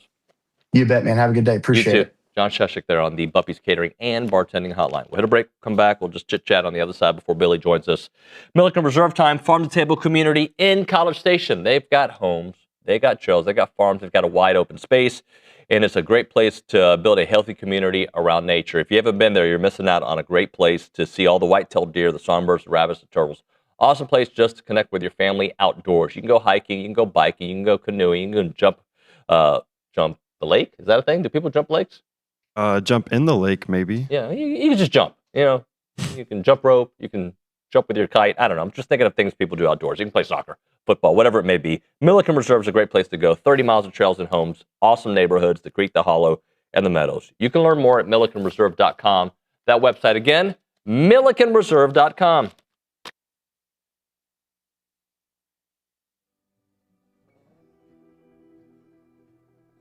Everyone, David Nuño here for Allen Honda. Had a great conversation with them earlier today. John Allen's the owner. He's been here forever, and also their GM, Rusty Skinner, great guy. Wonderful conversation. They're super local. They're a family-owned dealership, not some massive auto group, and they treat their customers like family because they basically are family. They're Aggie alums. They love Aggie sports, and they've been serving the Brazos Valley with integrity, with passion, and commitment to excellence for over 50 years, which is very rare, by the way, for the independents because people trust them. And that's why they've been doing it for such a long time. Whether you're looking to buy, lease, or service your vehicle, you can count on them for transparent, no pressure experience that puts your needs first. And I can attest to it. Had a great conversation about my own situation with them.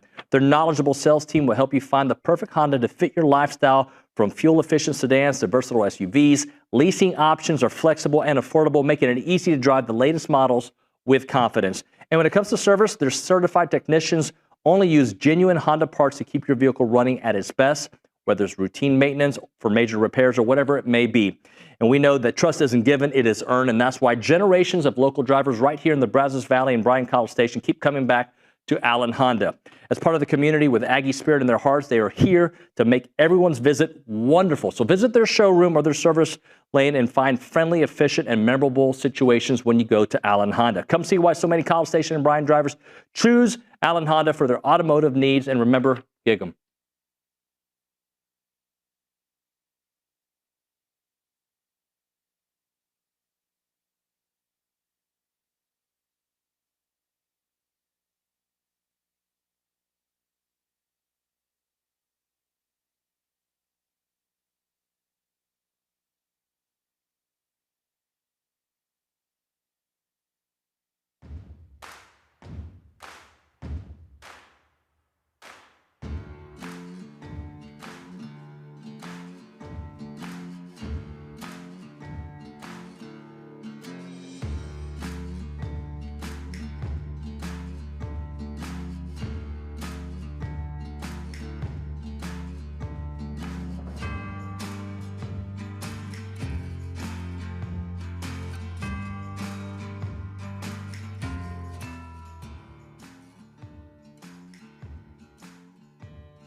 We are back here on TexAgs Live. We are presented by David Gardner's Jewelers, Rollo Insurance Studio. We go to the Angry Elephant News and Social Center. That's where we find Reese Nygren.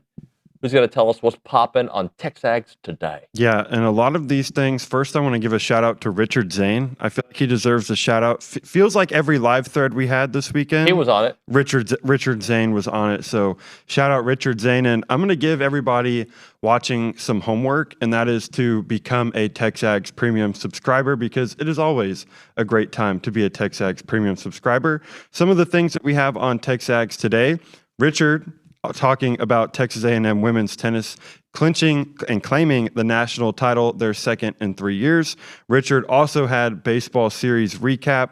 Bronny gave his projections on who he thought might come to Bluebell for a potential regional. We had Kayla's article, Kay's takeaways, and a rapid reaction highlighting a softball regional that did not go Trisha Ford's way. Registration for preseason kickoff is also open, and it's not open for much longer, so go to texags.com for all the information. And then, of course, 5-star commit Mark Matthews. Everything that you need to know about him from Bronny and Jason Howell is on the site as well.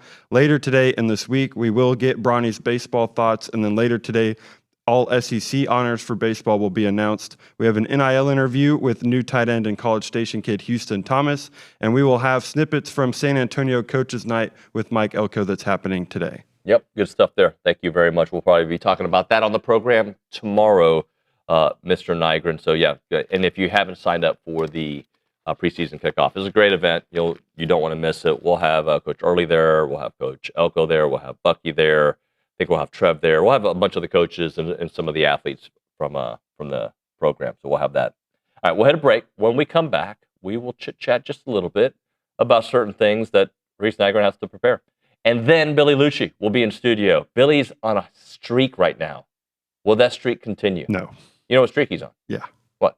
Being on time. He's been on time like 4 straight shows. I mean, on time-ish. On time. 4 straight shows. He's been fantastic. He has been good. I'm going to go on Call Sheet right now and bet that Billy does not show up on time. He's listening right now. He's probably yelling at you. Yeah, he probably is. He's going to come in here and be like, Nygren said that I wasn't going to be on time. I don't think he'll say that. I think he's probably not listening right now. He's probably getting in the car. Probably. Rushing here. Yeah. 2 stoplights to go and, Anyway, we'll get on that on the other side. Right now in Texas, your HVAC system isn't a luxury. It's a necessity. And when you need service, it does matter who you call. That's why I call the Daily Company, a locally owned and operated company that takes real pride in serving the community. Their HVAC department provides comprehensive service, including repair, maintenance, and full system installation. So if your AC stops working in the middle of summer and your heater needs attention, you need to reach out to them because they will take great care of you. It's the Daily Company. They stand behind their work and they treat every home like it's their own. Contact them at 979-2060-2020. That's 979-260-2020. The Daily Company.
a little disappointed in the YouTube chat and the TexAgs chat, like, and the text line, the Catalyst Pure Performance. People have do people not realize how great of a weekend it was? People are watching. I'm seeing the numbers. Like, they're here. Yeah. Like, nobody is talking about the Lone Star Showdown. No. Cotton Holdings. No. Like, people are just like, hey, how was your weekend? It was good. Yeah, it was good. Yeah, Michael Earley really proved himself. Yeah, he was cool. Or but no, I mean, there's no it's just calm. I need hot takes from the YouTube chat. Yeah, immediately. Depends who we're talking about. Some people. There are a couple. I'm not going to say their names because they love hearing their name. There's certain people who say their names, but there's certain ones. See, I provide you show content. I'm doing it. I'm a part of the show. No. Anywho, let's chit chat, shall we? You got a topic for me? Reese Nygren at the Angry Elephant News and Social Center. Billy Liucci should be here shortly. Yeah, the Big Ten is holding their spring meetings, and Pete Thamel's reporting that apparently all 18 of the Big Ten head coaches are lobbying for the 24-team playoff. Just curious your thoughts on the Big Ten wanting to go to 24. I don't get it. I'm not saying I don't understand 24-team playoff. I don't understand it from the Big Ten perspective. Like, all right, okay. In a 2014, I haven't done the math in my head, like how many teams that would mean probably from each, like from the SEC and the Big Ten. So we had 5 teams in the SEC and 4 from the Big Ten this last year with 12. Okay, we're not going to double that number. No. Okay, we're not going to get 10 SEC teams and 8. We're not going to get 18 of the 24 teams. So what's the realistic number? So this year, the SEC would have added 2 more teams in Texas and Vanderbilt, and the Big Ten would have added 3 more teams in USC, Michigan, and Iowa. So that's kind of where. Okay, Iowa had a nice year, but they were. If you just took the top 25, the final top 25 rankings before the college football playoffs, those are the 3 teams from the Big Ten that would have made it. So that's just kind of what I was basing that off of. So realistically, you're adding, we'll say 4 teams amongst the 2. So each conference, the SEC and the Big Ten, adds 2 more teams. So I don't get why the Big Ten is lobbying for more teams, because I just think the further you go, like Iowa wouldn't have made. I don't think Iowa would have made serious noise in the college football playoffs like Texas and Vanderbilt probably would have. You heard me talking about it earlier. To me, it needs to feel exclusive. Right? The playoffs not need to. Give me an 8-4 team from the SEC last year. Did Missouri go 8-4? I think they went 9-3. But Missouri should not be a playoff team last year. Okay, they should not be. No. It should feel exclusive. It should feel that if you lose your 2 hardest games of the year, like Notre Dame, that you're chewing your nails on Selection Sunday. Hopefully you spit them out. About getting in to the playoffs. And then you don't get in. Like, it should matter. Anyway, we turn our attention to the Buppy's Catering and Bartending Hotline. We are joined by the executive editor and the co-owner of TexAgs. His name is Billy Liucci. Billy, good morning, buddy. David Nuño, how are you? I'm well, man. How was your weekend?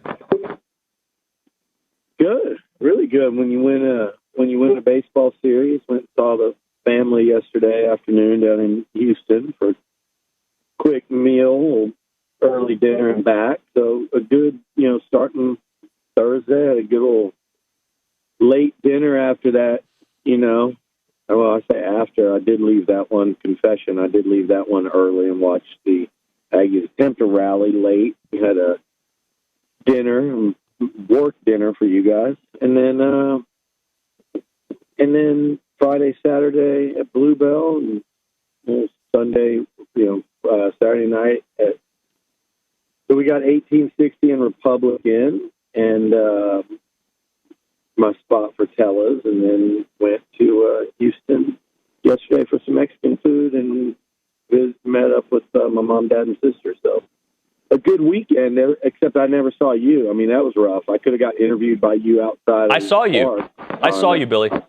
You saw me and darted. You wanted nothing to do with that video. I saw you. You did the fake phone call. You walked right by us as we're recording. In fact, if you go watch my video, you see yourself walking by. I swear on everything, I did not see you or I would have harassed you. But both nights, No, I'm sorry. Friday and Saturday after the game, I called my same buddy that I was meeting up with after the game, and he and his crew were literally 4 feet away when I called them both times. It was like, talk. Oh, hey, there you are. But no Nuño. No, I was there Friday and Saturday. Had a blast at the weekend. I know we're going to keep this segment short, Billy, but I do want to talk about the weekend overall, how it's kind of different moods, mostly positive moods, but baseball wins the series.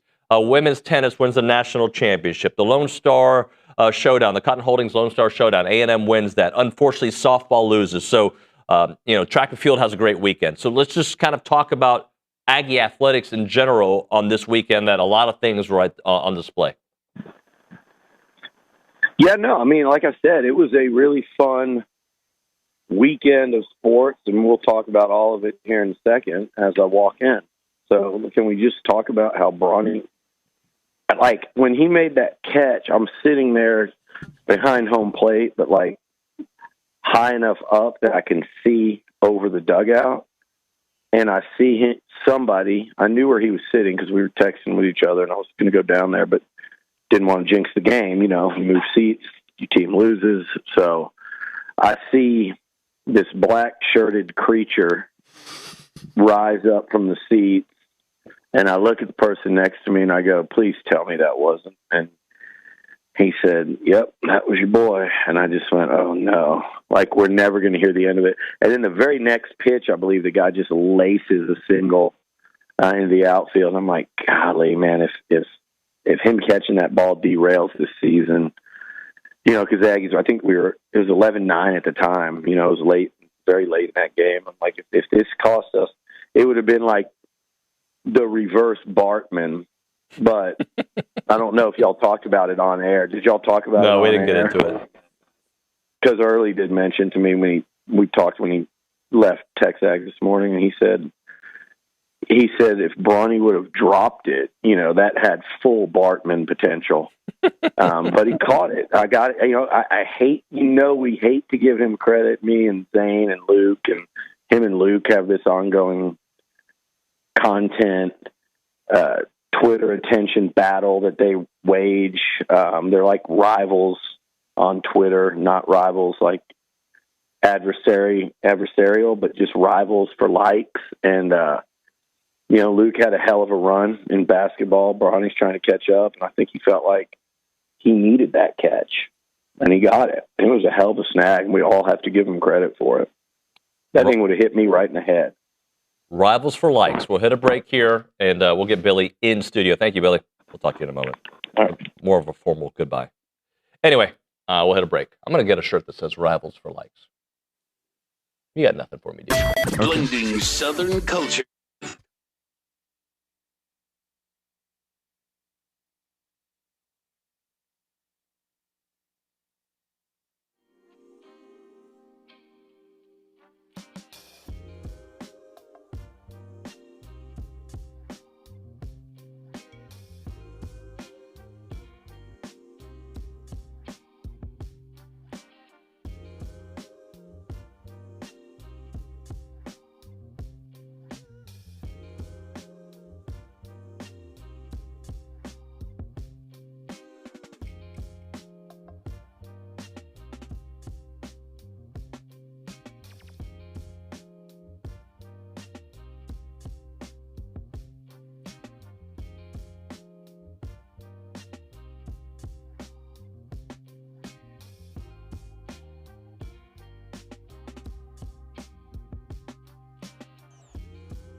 I'm just saying. It's a great shirt, but if you come at me, I come at you. That's how it works. Oh, I don't care. It's fine. This is a nice. I like It's a very this nice shirt. It's a really good. I'm going to wear it in Cabo. It's a very nice shirt, and this is a very nice Now, shirt. It's just blue. In fairness, this shirt has matching shorts that go with it, but I would never wear the two together. That's what Jake Paul dresses. Yeah. You're exactly right. Which is why I won't do it. But I do like the shorts as well, in addition to the shirt. No, Any chance you watched the fights this weekend? I did. I missed the bloodbath with Nate Diaz. That was incredible. It was not incredible. Like No, none of incredibly his fights. bloody. None of his fights are good anymore. I didn't care to watch. Once you lose to Jake Paul in anything, He's punchy. I don't watch. Yeah, he has been. But and what people didn't realize is that was the beginning of the end for McGregor. Everybody thought it was some great moment for Diaz. It was really just two guys that were just probably not that good. McGregor had an amazing run after that. Did he? Yeah. Or did he win like two more fights? And then I think he went like 8 years fighting twice. But yeah. See So how many big wins did he have? He destroyed Cowboy Cerrone. He destroyed everybody. Yeah, and the little guy, what's his name? He beat Mayweather. No. I mean, in my opinion, he did. No, he did not. He beat Poirier? No, he got his ass whipped by Poirier twice after that. It wasn't. That It was his fight with him. The first win was before. Yeah. So Reese can look it up. My guess would be maybe 3 fights. I don't think it was that amazing. Cerrone was washed up at that Destroyed time. him, though. He hit him with like a shoulder. He was washed up. Anyway, this is intent Googling. And Anyway. your boy Francis Ngannou looked amazing against a nobody. Oh, I didn't even watch that. No, you didn't even hear me. I saw the 14-second Rousey fight, which is what I 17. imagine most of the people at Brazos Valley MMA do to you. Would you like to find out? I do not want to go watch you wrestle people. No, I'm saying if you would like to go, we could wrestle sometime. Oh, because now you train, so you want to like put me in an arm bar? It's No, weird. I'll- I don't know. I don't want Okay, that. fine. Thank you. Shall we talk some baseball? I'd rather talk about this.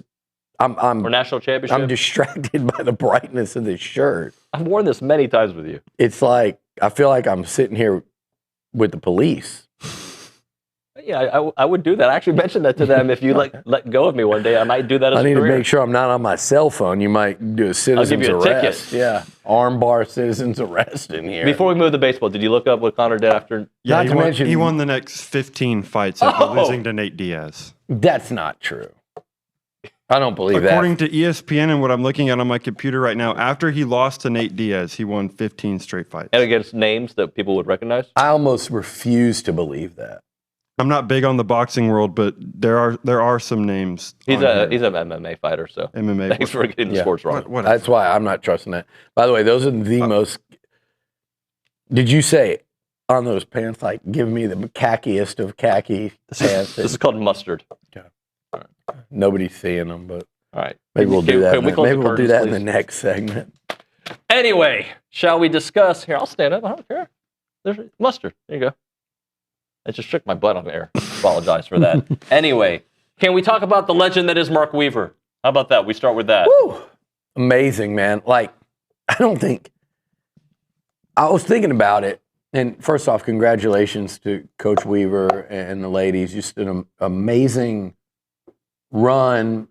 I mean, we're talking about 2 national titles, but also 3 straight appearances in the national championship match.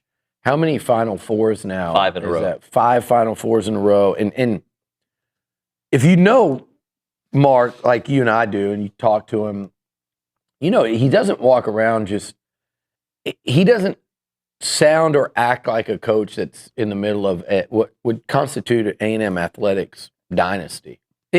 I mean, you can say what you want. Like, outside of Pat Henry's, you know, he's probably had a couple of runs during his time here at A&M that were just like never before seen. But outside of probably, like, take Pat Henry's best run or 2, you know, there were a couple of years, I think, where he won men and women's, and then, you know, back-to-backs. And but outside of that, I think it's the best coaching job I've ever seen at Texas A&M. Over several years. I don't think there's anything that compares. You're talking about 2 national titles in 3 years, 3 national title match appearances in a row and 5 Final Fours. And by the way, what's he going to do on the heels of 2 national championships? And I'm going to tell you this, as low maintenance a coach as I think I've ever seen here. And he doesn't, I would imagine he is that program is very, very low on the NIL pecking order in the SEC, just because he doesn't go about just shaking the tree for support. He just goes out and takes what, I'm sure he's just take what the rev share is and go. He's an amazing recruiter. He's lost assistant coaches and now beat them. Mm-hmm. He's always got somebody lined up when he needs it. And player-wise, he's taken some, he probably wins it last year if things go, he's dealt with injuries. He's dealt with, what would happen? There was something that happened last year, right? But he's dealt with injuries. What was it? Was it Carson? Carson Branstein, she had an injury and came back. It helped them win that championship 2 years ago. He's dealt. They've had adversity too, like any team. And he develops the number 1 players in the world. That's what he does. And they just overcome it. And then he gets players here that are ranked really highly that perform like they were projected to perform. Yeah. And then sends them off to the pro rank. So it's an incredible program he's got. I think the way they won it and to beat your arch nemesis in the semis and then go beat a what I'm sure is a rival of Coach Weaver now and win that one. Yeah, you beat Georgia at Georgia, and then to win that, and the way they won each of those matches is really it was really electric and like nail biters.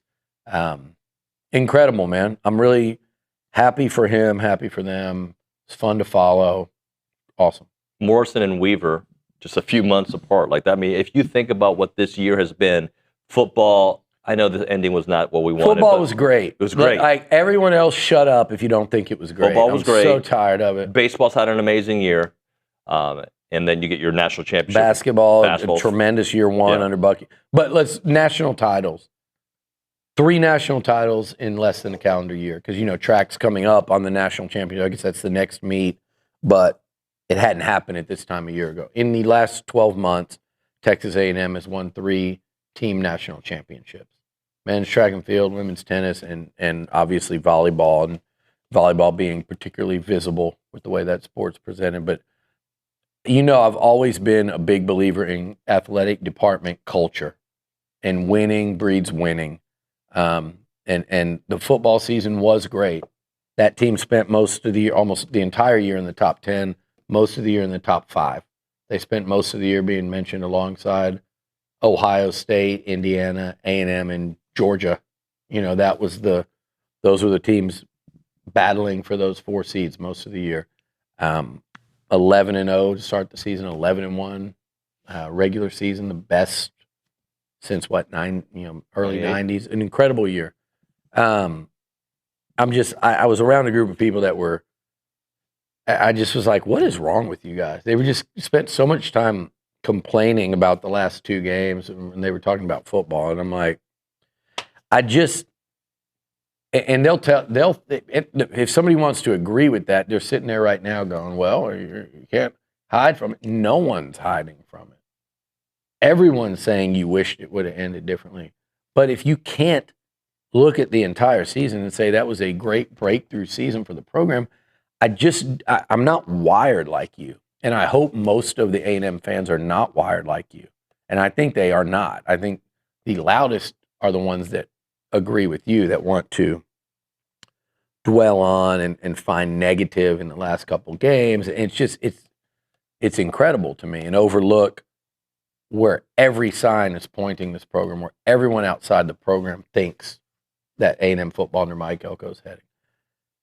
That's the same group that wanted Mike Earley fired last year, and some of them They're still loud. I've got tweets that some of them want it this year, and then I've got some that are sitting there almost like getting mad at the fans that are excited and that have their hopes up. And let me explain something to you. Any baseball fan that knows a damn thing with their hopes up also understands, hey, we've got a situation pitching-wise that could get you. And ultimately, there's a really good chance that that's going to end up costing you. It's hard to go to Omaha with the pitching uncertainty that A&M's got. It's hard, certainly exceedingly difficult to win there.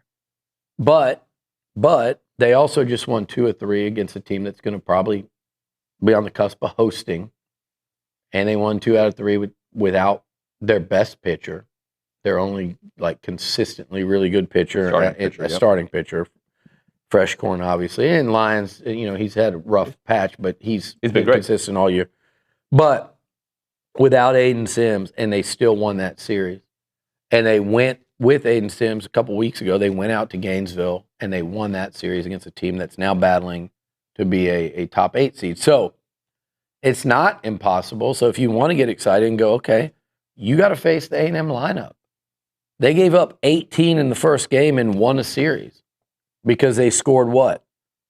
What did they score in the next 2? 20 or 19? Runs. 18 runs. Oh, 11 and 7-6. Yeah, 18 runs in the next 2 games. And that 7 could have been 14 if they would have had a little more timely hitting with all the walks. But they get it done, and it's exciting. And let me say something. Do you need to go to a break? No, I'd love to come back this is a long segment. and say something about Mike Earley. And Well, just say it now. Without thinking, and I just asked him this, and he actually guessed it right. He did. He said, I just guessed, I swear to God. Don't just answer it. Don't hesitate. Just immediately. How many national championship coaches do you think Mike Earley's won a series from? 3. 6. He's coached at A&M 2 years and still has time this year. Tony Vitello. He has won a series against 6 national championship coaches, and he's beaten national championship coaches in 7 series. Twice against Jay Johnson, Tony Vitello, O'Connor this weekend, O'Sullivan in Gainesville. I'm up to 5. I'm up to 4. With this one, it was not nearly as difficult. Paul Maneri at South Carolina last year. And who am I forgetting? Reese, don't make this drag out. There's one more. I'm waiting on Richard to scream from the back. They're not listening. Richard's not paying any attention, I don't think. Anyway, there's one more that somebody will scream out and we'll get to. That 6 and 7 series, Tim Corbin. There we go. At Vanderbilt. Thank you. So 6 national championship winning head coaches, a 7th when you realize that Jay Johnson's never won a series against A&M. He's 0 for 2 with his 2 natties. And that doesn't even count Jim Schlossnagle and Dave Van Horn. He's won 4 series in 20 SEC series. He's won 4. So 20% of his SEC series he's won against teams ranked 1 or 2 in the polls.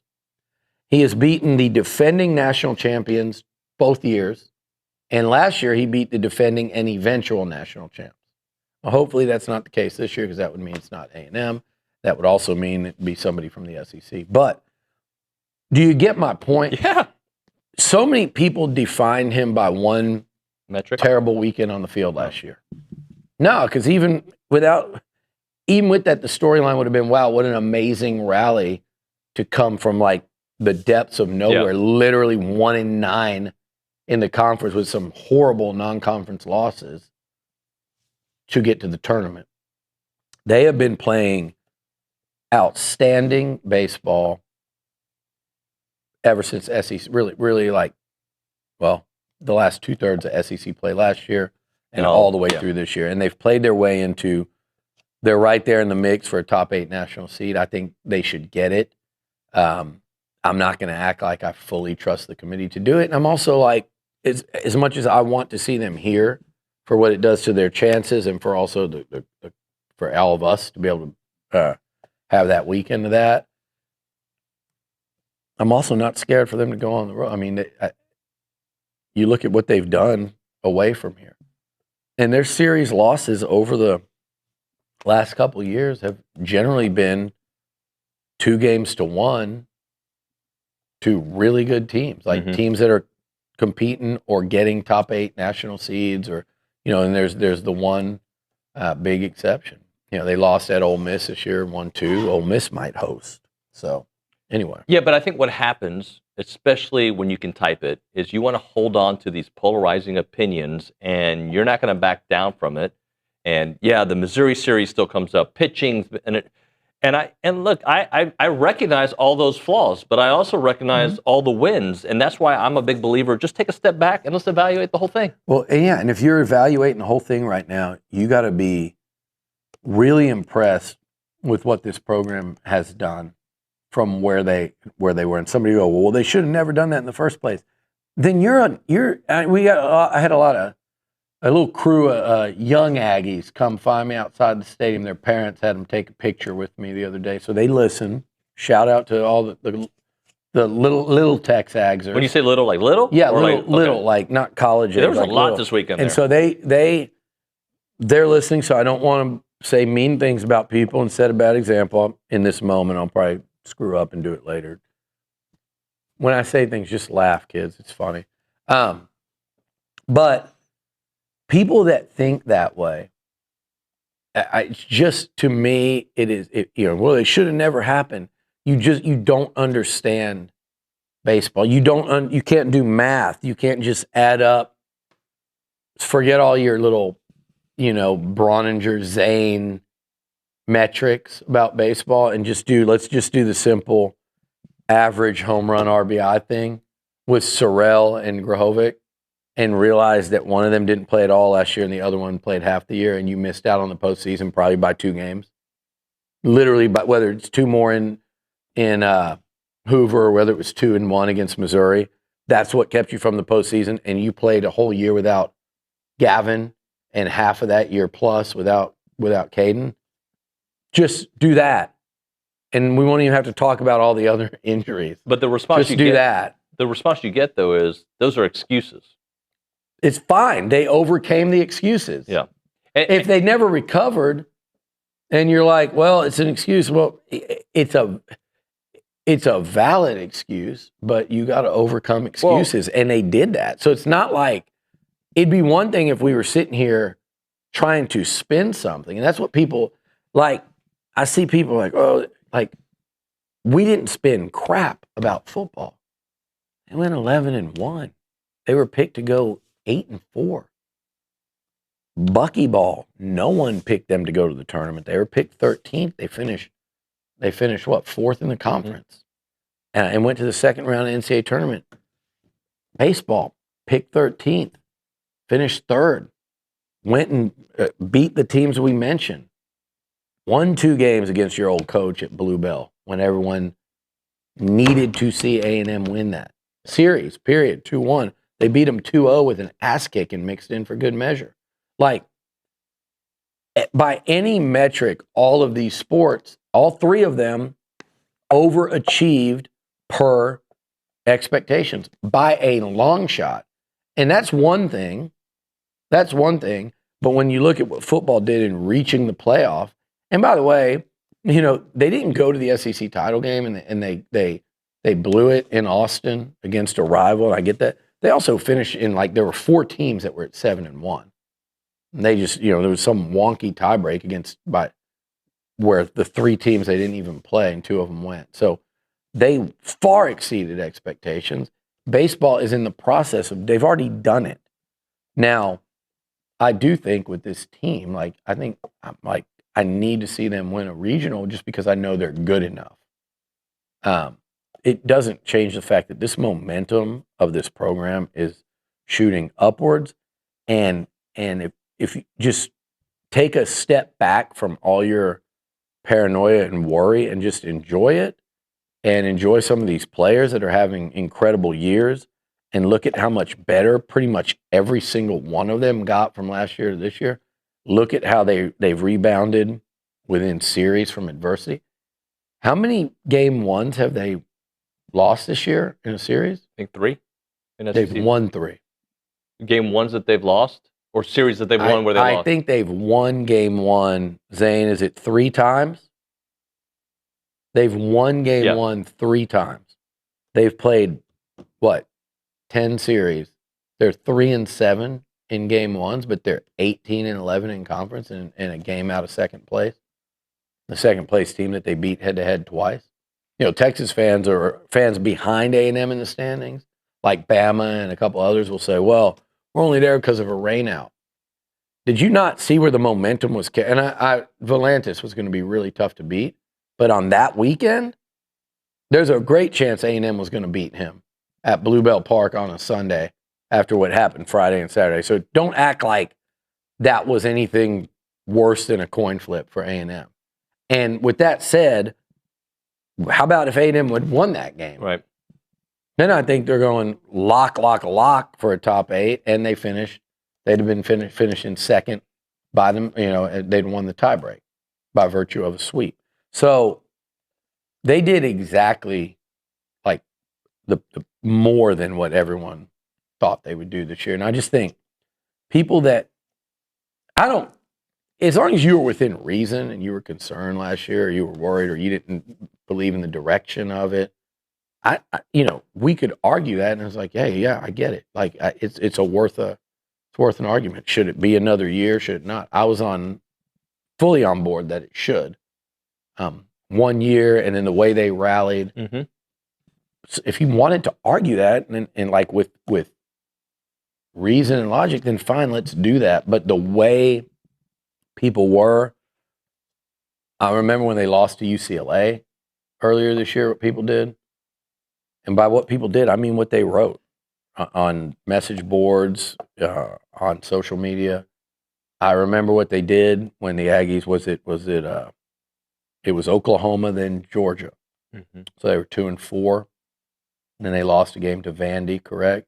They were 2-5 to start SEC play, and we saw it again. And look what's happened since.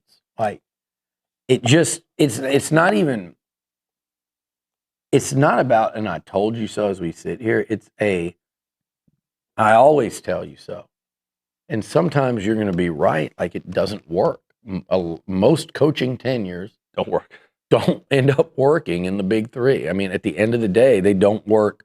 And it's almost like the ones that don't even, because then as they start to work, the expectation rises and rises and rises, and it ends in disappointment. But like, if you can't give it a chance, and if you can't enjoy the upswing and the ascent, then it's almost like, how can you enjoy the view at the top? It's like everybody enjoys this rise up this mountain, and you get up there, and it's like the people down here that were calling to blow the whole thing up somehow take the tram, and they're sitting up there at the top of the mountain waiting for you. And it's like, yeah, okay, you can be here, but you don't quite appreciate it like we do. You don't quite appreciate the view like we do. And by we, I mean 99% of A&M fans, which made a big difference this weekend at Bluebell. So that's my rant. I thought baseball, a tremendous weekend to cap off a tremendous SEC season, to cap off a tremendous regular season. I hope like hell they're rewarded with a top 8, because I'd love to see them 5 more games at Bluebell. I agree. 3 in a regional, 2 in a super, which, by the way, is what they've done both times they went to Omaha. They're 10-0 in those games. So it is a massive home field advantage that you'd love to see A&M get. It's going to be in the hands of the committee, I think. I don't think there's much they can do with a double bye to kind of clinch it. I suppose if you beat Auburn and Texas, especially if you won, if you beat Auburn, Texas, and Georgia or Alabama, I think you'd lock it up. People say the SEC tournament doesn't matter, but if you did that, I think it would matter. I think if you even won 1 there, you'd probably lock up a seed. So a little Guarantee Bank and Trust. They have a century of experience helping Texans as one of the most respected community banks. They have exceptional relationship-focused banking, which means if you're buying a home or running a business, you need to begin your financial journey with great people there at Guarantee Bank and Trust. They are your Aggieland Community Bank, means they're here to support you, and they live here. They're all a part of this community. That's where you can meet their awesome market president, Brandon Sears. He's an Aggie. He leads that Bryan College Station team that has 3 great locations in our area. They're also all around Texas, 33 great locations, East Texas to DFW, Houston, Central Texas, and as I mentioned right here in the BCS. And remember, over a century of experience helping people as one of the most respected community banks all around. It is Guaranty Bank and Trust, a division of Glacier Bank, member FDIC, equal housing lender is Guaranty Bank and Trust.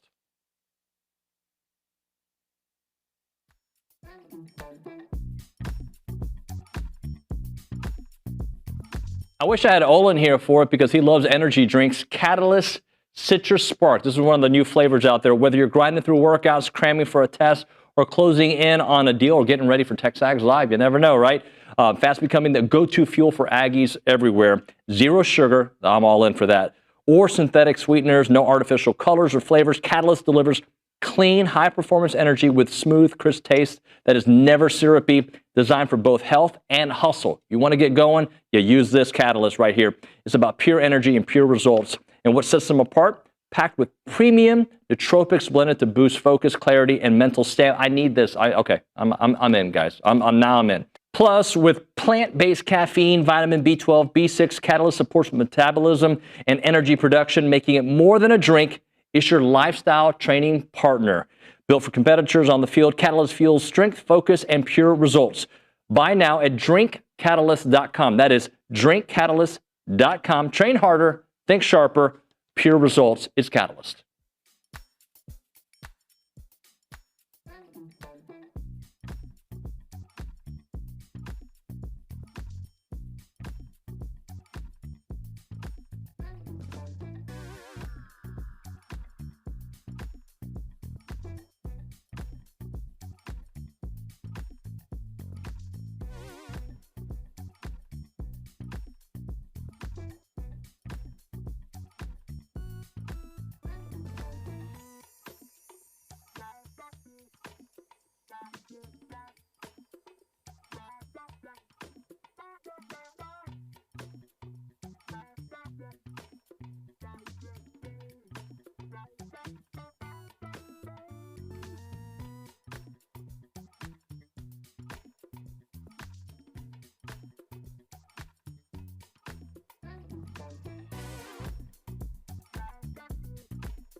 You can find a placemat.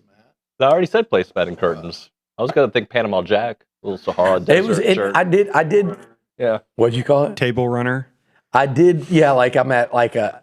I look like I'm like a waiter at like a tiki place bar. in like San Tropez. Yeah, like Cabo, where I come out with the bottles or the sparkler. You know, I'm like this guy. I think you're the one at like the beach club that comes and sings that's what I happy mean. birthday when everybody's there. Like but it's outdoors, and you're Yeah, like, yeah. It's "Hey, definitely outdoors. And it's your birthday. It's Like definitely yells. outdoors. I've got the matching shorts to go with it. Yeah, for Billy's sure. Billy's the waiter that yells at everybody in the restaurant to get their attention that it's this person's birthday. Absolutely. Everybody. Yeah, everybody, we have so and so. David's 57th birthday. Except they always say like 21st or something, regardless. Yeah, yeah. Can 30th. When you get as old as us, they just say 30th. It's turning 30 today. What was that laugh? That was That's fantastic. my. That was Olin. That was fantastic. Hey, we only have 4 minutes because that was a 38-minute segment earlier. Can we talk about? I asked you. I said, "Can we go to break?" Yeah, we had 6 minutes left in the segment, and we went 14. Pass. Can we talk about Mark Matthews for 4.5 to 5 minutes? I'm sure we can give it more time, but so we can hit a break on time if possible. You want to talk Mark Matthews? Yes, please. Yeah, I do too. Because we were at lunch on Friday, and you felt good. You're like, "Hey, the A&M's done a great job with." I mean, again, some people they were going to get him, and they did a tremendous job recruiting him. He and his family fell in love with A&M from their very first visit, and the Aggies did a great job. And there are recruitments based on rankings that you go, "Oh man, he got a 5-star," and there are recruitments based on what like Mike Elko and his staff actually feel. As in, that was a war. That felt like a football game. It felt like winning a football game. So there are recruitments for players that are like, the rankings say one thing, but when there are recruitments that like what you had to beat out to get them says something, whether they're a 4-star or a 5. And like when you've got, Henry up there in Maryland, who I think's as good as any cornerback prospect in the country. And after you commit him, Ohio State will not stop trying to get him until he actually has to say, "On my recruitment, I'm good." And just Ryan Day is relentless. And when their recent national title, and when you go into Miami and you're trying to get an O lineman from Miami, months after Miami came to Kyle Field and won the game, played for a national title, and sent a tackle in the first round of the draft, that is a recruitment that it feels like a 6-star victory when you get the player. And now let's talk about the kind of player he is. I mean, when you look at that class and the O-line, first of all, across the board, but the last 2 they've added in Kennedy Brown and Mark Matthews, this is like, I mean, your hope is that they're Luke Jokel and Jake Matthews. And they're actually higher ranked guys. And that's not, I mean, those two dudes in today's day and age, I like to think people would have smartened up and had them both as like 5-star plus, and Matthews was. But those, like, this is as good as it gets. And to get 2 of them in the same class, I've seen, we're going to address it tonight on the Moving Goalpost show, just some real stupidity in terms of Texas fans. "Oh, it's too much, and those guys have to develop." And the same people that took Jonah Williams as a safety, those guys typically, with where teams like Texas and A&M are, they typically have to develop as freshman safeties too. They did the same thing last year with John Turntine, who's an offensive lineman. They would go take Kelvin Banks all over again. They would take Mark Matthews and Kennedy Brown if they could get them. You know how I know? They tried to take Kennedy Brown. They did everything they could to get him. So, and they'll do the same thing with John Meredith. They got to get John Meredith. John Meredith isn't going to start at corner for Texas next year. If he does, I'm wondering what all these other highly rated, corners there are. Go look at what they've done at receiver. They'll tell you receiver's different because it's a position where guys can play earlier. I would agree with that.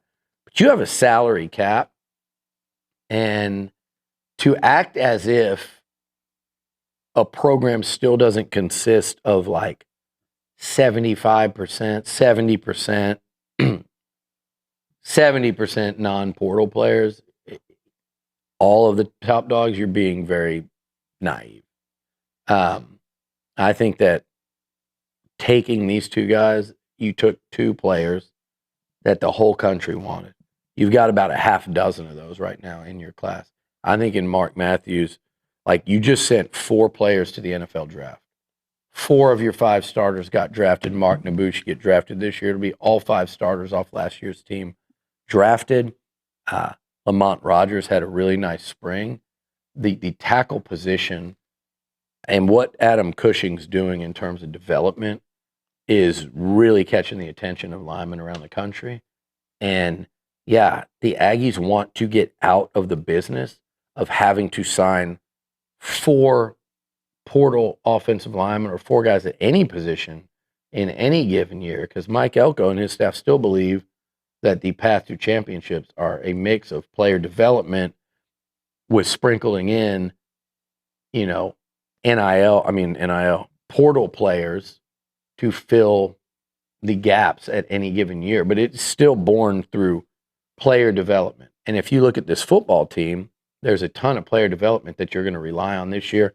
And by the way, there was a ton of player development that won you 11 games last year. So in the case of Matthews, this dude is probably fairly easy to develop. And your job is to get him to be an all-SEC and all-American and go on as a high-round draft pick, first-round draft pick at the next level. And so all you can ask for is, does the guy have the mindset to do it? And they believe he does. And then the other thing you ask for is, does the guy have the physical tools to do it? He is a gifted athlete with an unreal frame. And those two, I think, are going to be absolute monsters. It was a huge, huge coup for A&M, and they're not done with 5 stars.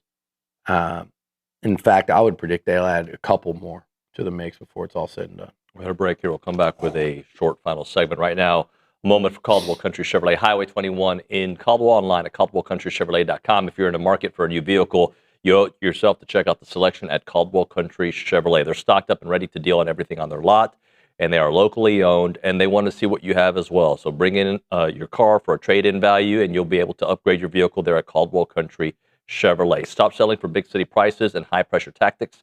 Come see the difference a hometown dealer makes. It's about a 15-minute drive, the edge of Bryant, the beginnings of Caldwell, a short conversation away, but you'll see the difference when you step on the lot and do business with the good people at Caldwell Country Chevrolet. Highway 21 in Caldwell, online, caldwellcountrychevrolet.com.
Got about a minute left, Billy.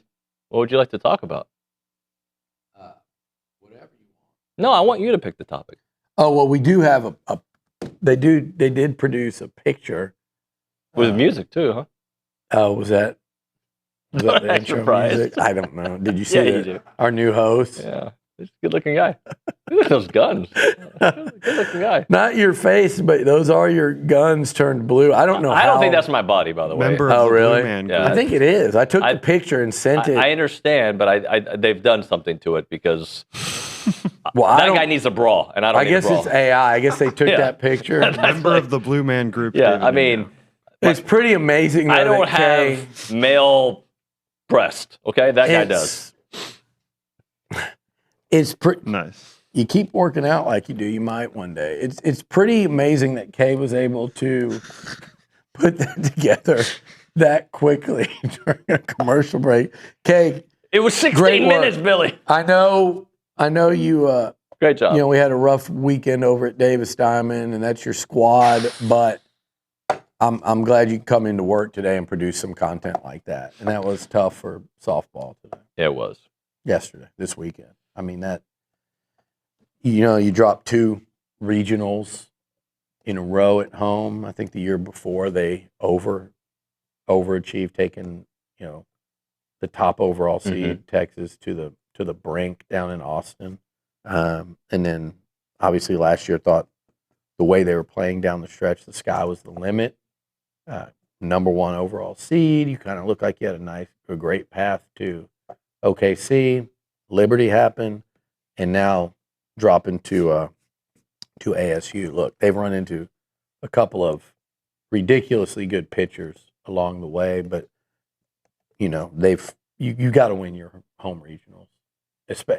I mean, it's what you play the whole season for, is to get that opportunity. You're not going to win them all, but when you go back to back like that and are such a heavy favorite, that's tough. And I don't know how heavy a favorite they were against ASU because of the pitcher Arizona State had, and I'll be interested to see. Be very interested. It doesn't matter, because the bottom line is, if you watch Game 1, they should have won. I mean, Game 1 between those 2 teams, they should have won it. They let that get away, and it changed the whole series. But you got run ruled at home. I think Tricia, she's gonna go in the offseason with some tough questions to answer. But I think she's the one. I think she's gonna win. She's gonna get this program to Oklahoma City. I do think so.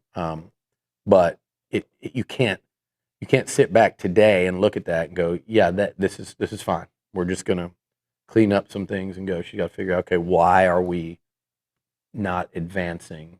These last couple of years. What are the issues? What do we need to do to fix it? So those are the tough decisions a coach has to make. But when you go back to back at home, and don't get out, and really, and like ASU was very tough. That pitcher, you saw her numbers against lefties, and you see who some of A&M's best bats are and what side of the plate they're on. You knew it was going to be tough, but you fight through and you win. Texas Tech had a tough one. Ole Miss, they fought through and they won.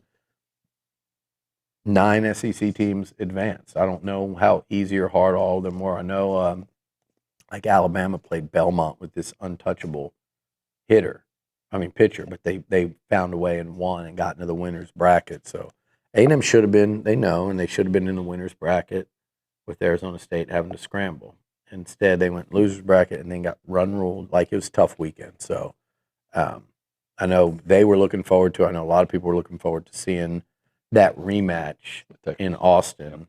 I'll be interested to see how Arizona State does against them. Is it Arizona State? I thought did they not reshuffle it? Isn't it? Oh, do they? Yeah, I don't think they reshuffled. I don't think they reshuffled. It's Arizona State. Yeah, it is. Okay, sorry. That's like something the Blue Man Group would do. I don't know if college softball. You remind me of? What? Who? If Indiana Jones took a vacation, went to the beach. That's what you remind me of. Well, Indiana Jones. Just get me that hat. That would be. I can do that. I can see you doing that. Yeah. Thank you, Billy. Thank you. That was, that yours was bad. Yours is just like you're scrambling. By the way, what if the tag is still on this shirt and I just return it after all this abuse? I think you've done that before. Just tormented over here. You're so mean. But it's okay. I mean, I just come in here to get picked on every day. It's fine. Thank you, sir. We'll see you guys next time.